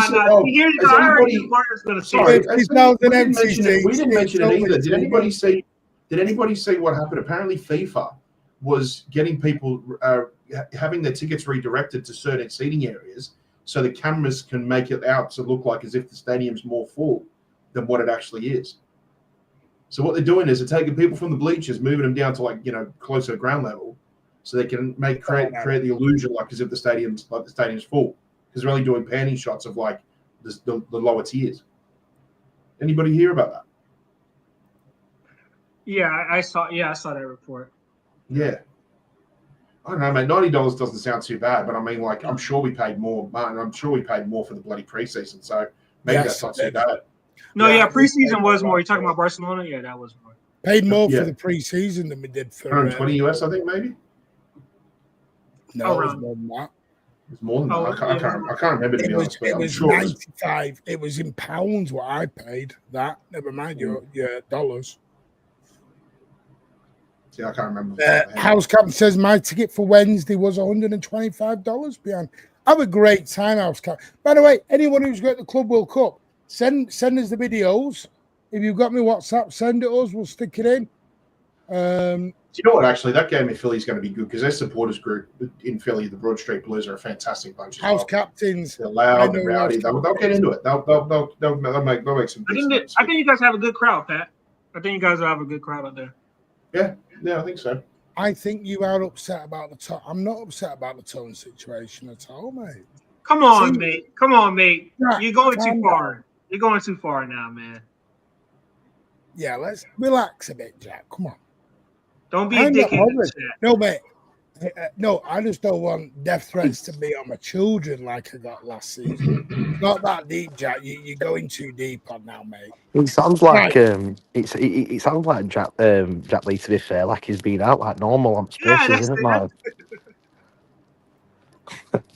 He said that as though like it was a nice way. You Jack Lee in disguise.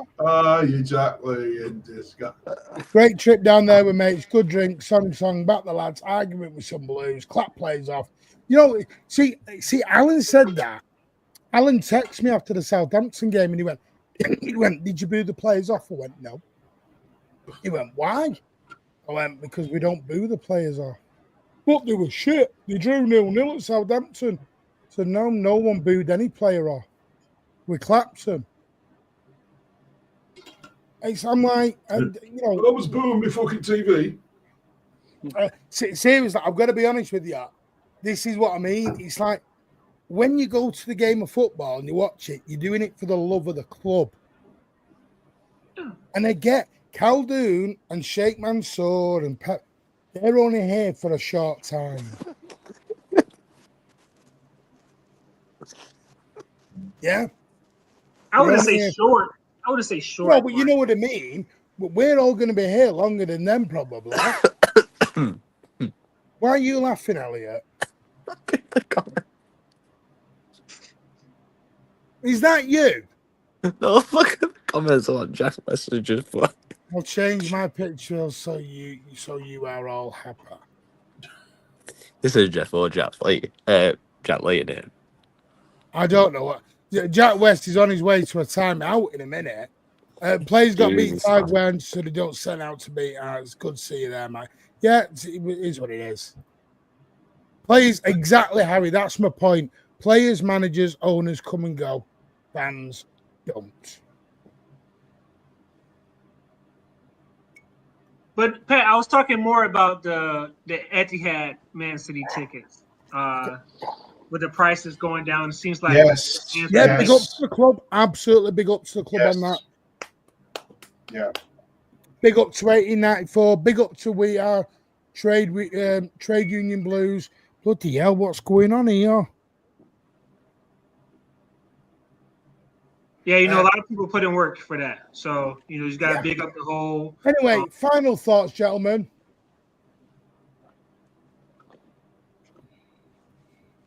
Go ahead, Toto. Go ahead. I'm just looking forward to seeing how the team gets on this Club World Cup. I don't want to take it. I mean, I don't want to not take it seriously, but at the same time, I don't want it just to get carried away with it. It's start of a very long season, and I just hope we use our resources wisely and don't just try and run players down to the ground too early in the season. Who decides? Khaldoon, Soriano? Probably between them. Maybe a bit of Sheikh Mansour.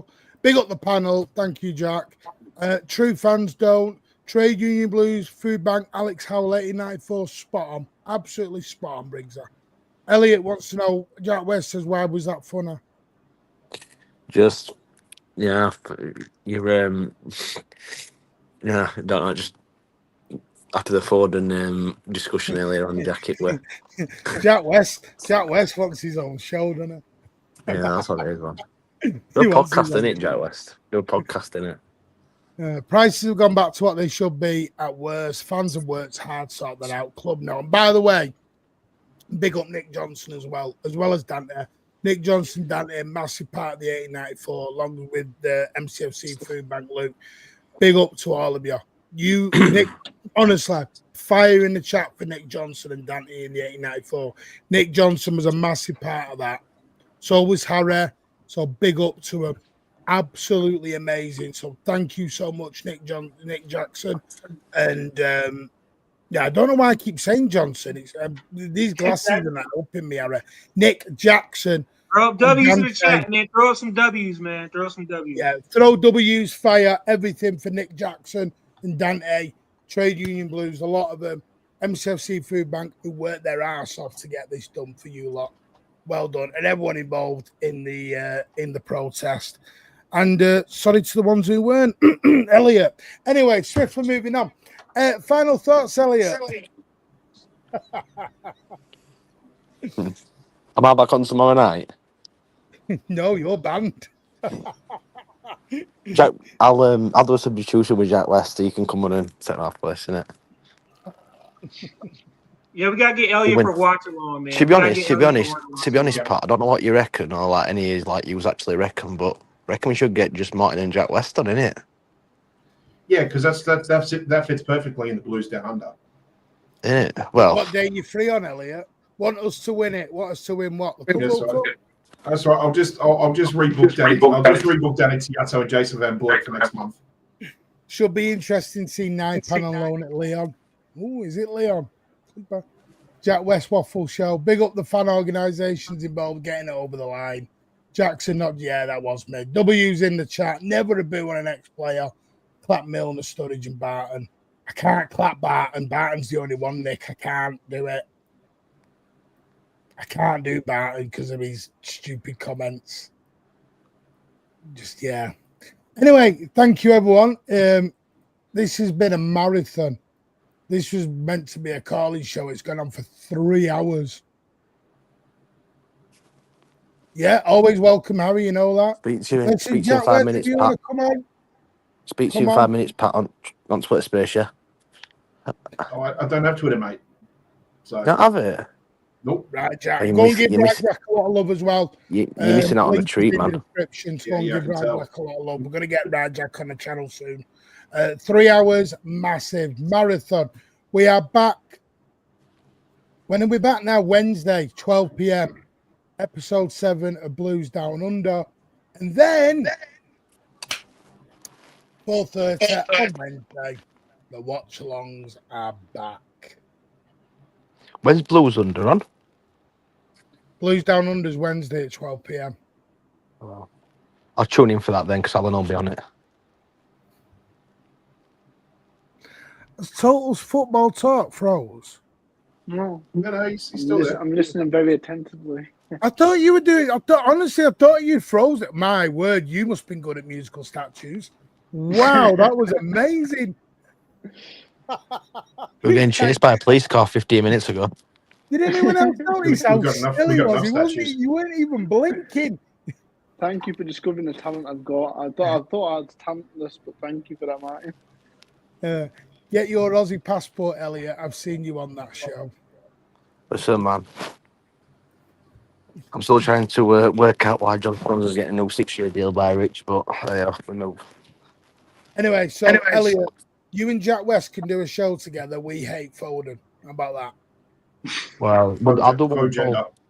I'll have one saying we love Echeverry if he wants to do one of them instead. Anyway, right, big up everyone. Smash those likes. We will change the intro music. I've sent Pat 3 he can choose from. What you got on? What you got on? we're going to start. We're changing the channel around. So for the Club World Cup for the 2 weeks we're there, there's a Club World Cup intro and an outro. Pat did not like the opening music, so we're rechanging I never said it. I didn't like it. I just said it was unexpected. For the record, everybody, you never told me anything about this new change. No, because He comes in with his Wolverhampton Wanderers template, and all of a sudden his Smalls Jazz Club intro. And I was saying if you prepared me, at least I could have come fit for the moment. I could have worn a fedora, had a blazer and a glass of scotch and a nice Cuban cigar. For the Americans too, Cuban cigars are where real cigars come from. And then basically sort of gone from there. Now all of a sudden I come unprepared with just a champion crew neck jumper on, an Under Armour ball cap, and I'm just looking like a right plonker, expecting to sort of just. No, I'll tell you what it was, because it's fair. I normally share this out with them all and we vote on it. I wanted to surprise the lads. Bit of hard work put in over the last couple of days, and I wanted to surprise them. And then, because we're gonna do this for 2 weeks, and then in about 2 weeks, when the Club World Cup ends, we will redo it again. Because we feel it's your channel, you put all the money in, we're going to spend some money, and we're going to make the channel bigger and better.